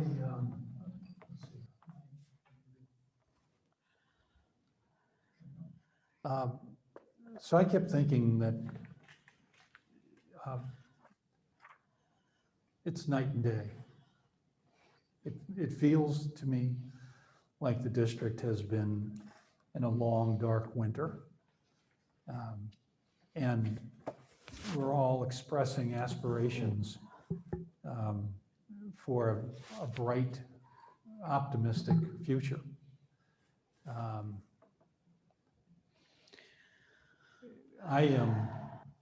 I see a lot of consistency between concerns for the kids. And they're, in a sense, the product of all of this work. The superintendent is meaningful for what influence he or she will have on the future of these children. Um, And that's intrinsically important to all of us, but when you kept saying, think aspirationally, I kept thinking in terms of the impact that those kids will have on the world someday. Yep. Right? And isn't that really what everybody wants? It isn't that I want a great roof over my head. I want my kids to succeed. I want them to do the things that they want to do, right? Yeah, well, and again, kind of the way I look at it is I think their impact on the world is the measure of your success. So notice how there's been 3 conversations and really 5 overall. I wonder if you had that mindset about what you actually want to have happen, what you want to be known for in Loveland. Is it that you ran a really well-run school, or is it that the students that attended there transformed the world? Right, Which would you choose? And I think most people would say, I choose the latter. Yeah. So what I want you to do, for the sake of time, because it's been a long day and you still got an executive session, I'm going to leave the thought exchange open for the next 2 days. I want you to go back tomorrow morning or tomorrow afternoon after you've reflected on that and say, what is really, really important to me? Loveland City Schools will, and fill in the blank, the will, and think about it in terms, not in terms of programs and services and activities, because you can get hung up in all of that, right? And all that will be important. Trust me, you got to deliver on all that.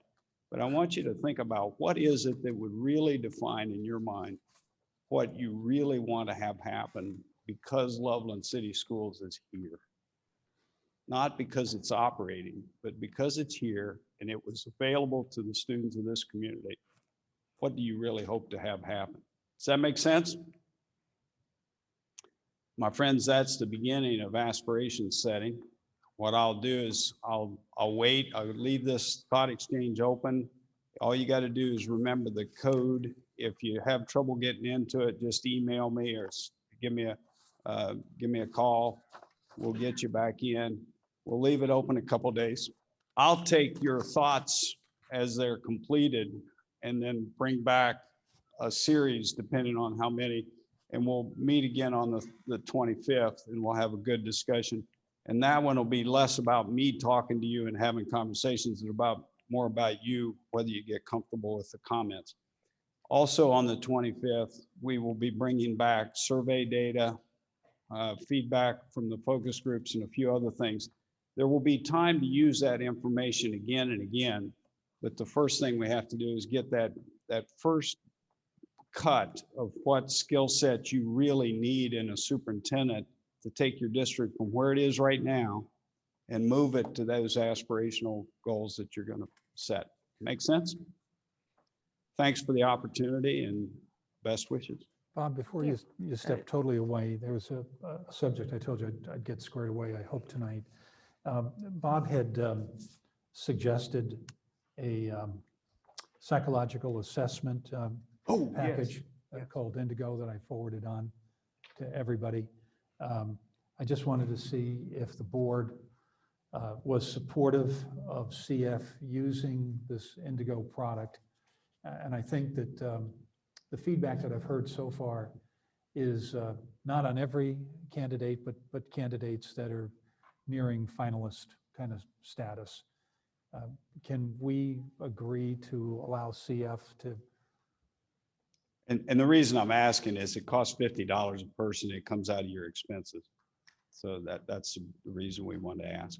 Right. I had suggested when you asked that question that I have been a part of at least one board that has done that kind of work as board members. That Me too. found it very useful to know the profile of the other board members. To me, it was very helpful in collegial dealings with each other. So I see the value of it, so.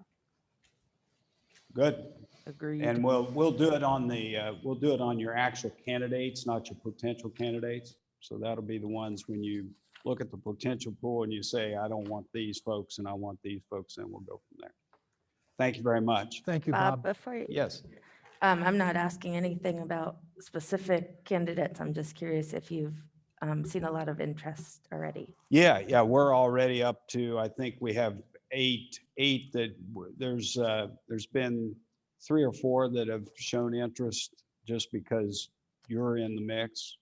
And then we've got some candidates in our pool that haven't said, hey, I want to apply for Loveland, but we're starting to see a lot of match. Bob Farrell's, he's Mr. Wonderful on the phone getting connections, and so are some of our other teams. So I never want to predict a big crowd because then I'm in trouble, right? But I think there'll be a lot of interest. You have a lot of characteristics as a school district. One, beautiful part of the world. I mean, who doesn't want to live in Cincinnati? And I mean that sincerely. Cincinnati area is a well-respected part of the world these days. The other is you have a school district with a good reputation. You have some challenges that you've acknowledged, and you're candid up front about that. And superintendents aren't looking for the easy jobs. They're looking for the jobs that they can make a difference at. So I think you've got lots of opportunities. We have many people that are thinking, many probably, we have Thanks several. again, Bob. We have several people that we're talking to, or we're thinking about it very carefully and watching what's going on in Loveland now and watching this process. So feel really good about a whole cadre of people that are taking a hard look at it. We're not getting people to say, oh, no, I don't want it. There's a lot of interest. Terrific. Thanks, Bob. Good to see you again. Hey, everybody. Good to see everybody. Kathy, back to you, I guess. I think so. Thanks to both Bobs. And thanks to board members for participating in that part. What we have left on our meeting this evening is there is a resolution to enter into executive session to review negotiations with public employees concerning their compensation or other terms and conditions of employment. And so it would be appropriate at this point for a motion to enter into executive I session. move. Did I hear Ms. Pettit? Oh, say so yes, moved? I move. It's a little hard with the mask. I'm unmuted though. It's good, but I'm not, never mind. Second, I So there's a second. motion, is there a second? Yes. Mr. Doherty, second. Mr. Hawley, can we vote on going into executive session? Ms. Pettit, Yes. Dr. Swetchenow, Yes. Mrs. Washburn, Yes. Mr. Doherty, Yes. Dr. Lorenz. Yes. Motion carried. I have us going into executive session at 9:33. It is executive session for the purpose of reviewing negotiations with public employees concerning their compensation or other terms and conditions of employment. We will, for the benefit of any audience who is left with us, we will come back to this meeting to adjourn, but there is no other action proposed for this evening after the executive session.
Kevin, you're there. Where are you, Eileen?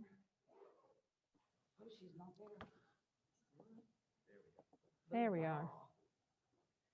All right. And My, Mr. Hawley? Are My we, video won't start. It says the host has stopped it. So it was yours. I wasn't.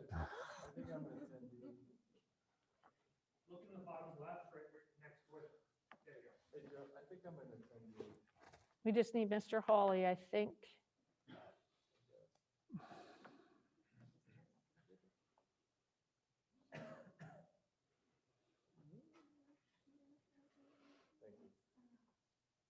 All right, there we go. We should let the minutes note that we came out of executive session at 10:35. I will note that in executive session, we had Mr. Ogden, Mr. Nevin, and Mr. Hawley. And now, because there's no other business to come before this board, it's appropriate to have a motion to adjourn. Do we I have a move. motion to adjourn? Mr. Sweat, Dr. Swetchnow. I second. Before Eileen Dr. falls asleep. A motion and a second to adjourn. Mr. Hawley, can we vote on that? Dr. Swetchnow, Yes. Mrs. Washburn, Yes. Mr. Doherty, Yes. Dr. Lorenz, Yes, Ms. Pettit. Yes. motion carries. We are adjourned at 10:36. I don't know, Good night, all. why did it take